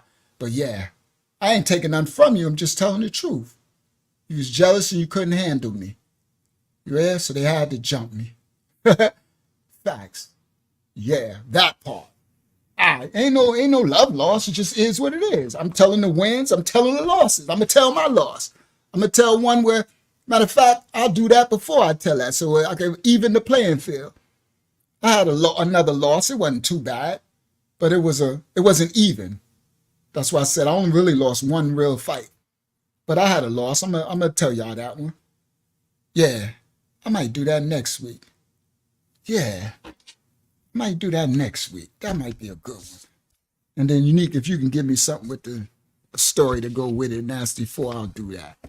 I got next week. A story of, what's the name of that club? Black Fendi Coat Freeport. Dude, what's his name? And then the God. Rashala. All right, I got my next week. Now we got a banger for next week. We got a banger. So I'm exposed me taking the L.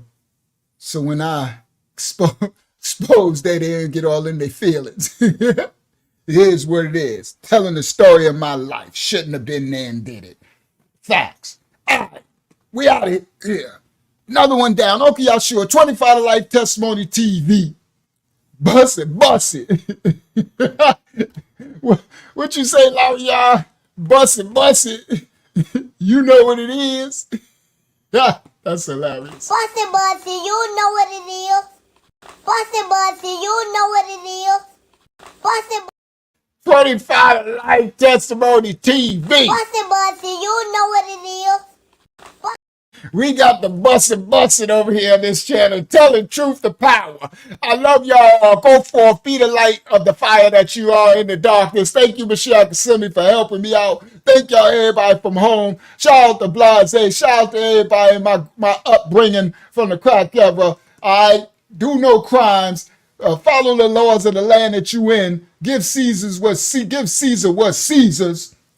Love your neighbor as you love yourself. Help the elderly, the widows, and the downtrodden. Help those who are less abundant than you. Speak to the youth. Pour into one another, and love the Most High, y'all.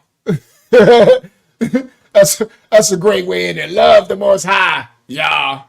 All right, we out. For everybody, I see y'all tomorrow on the ministry. Y'all know we going in tomorrow. Going in some of the history and the ministry. I don't really know what I'm doing yet, but y'all know it's going to be crazy good. You heard? All right, we out of here. I love y'all. We out.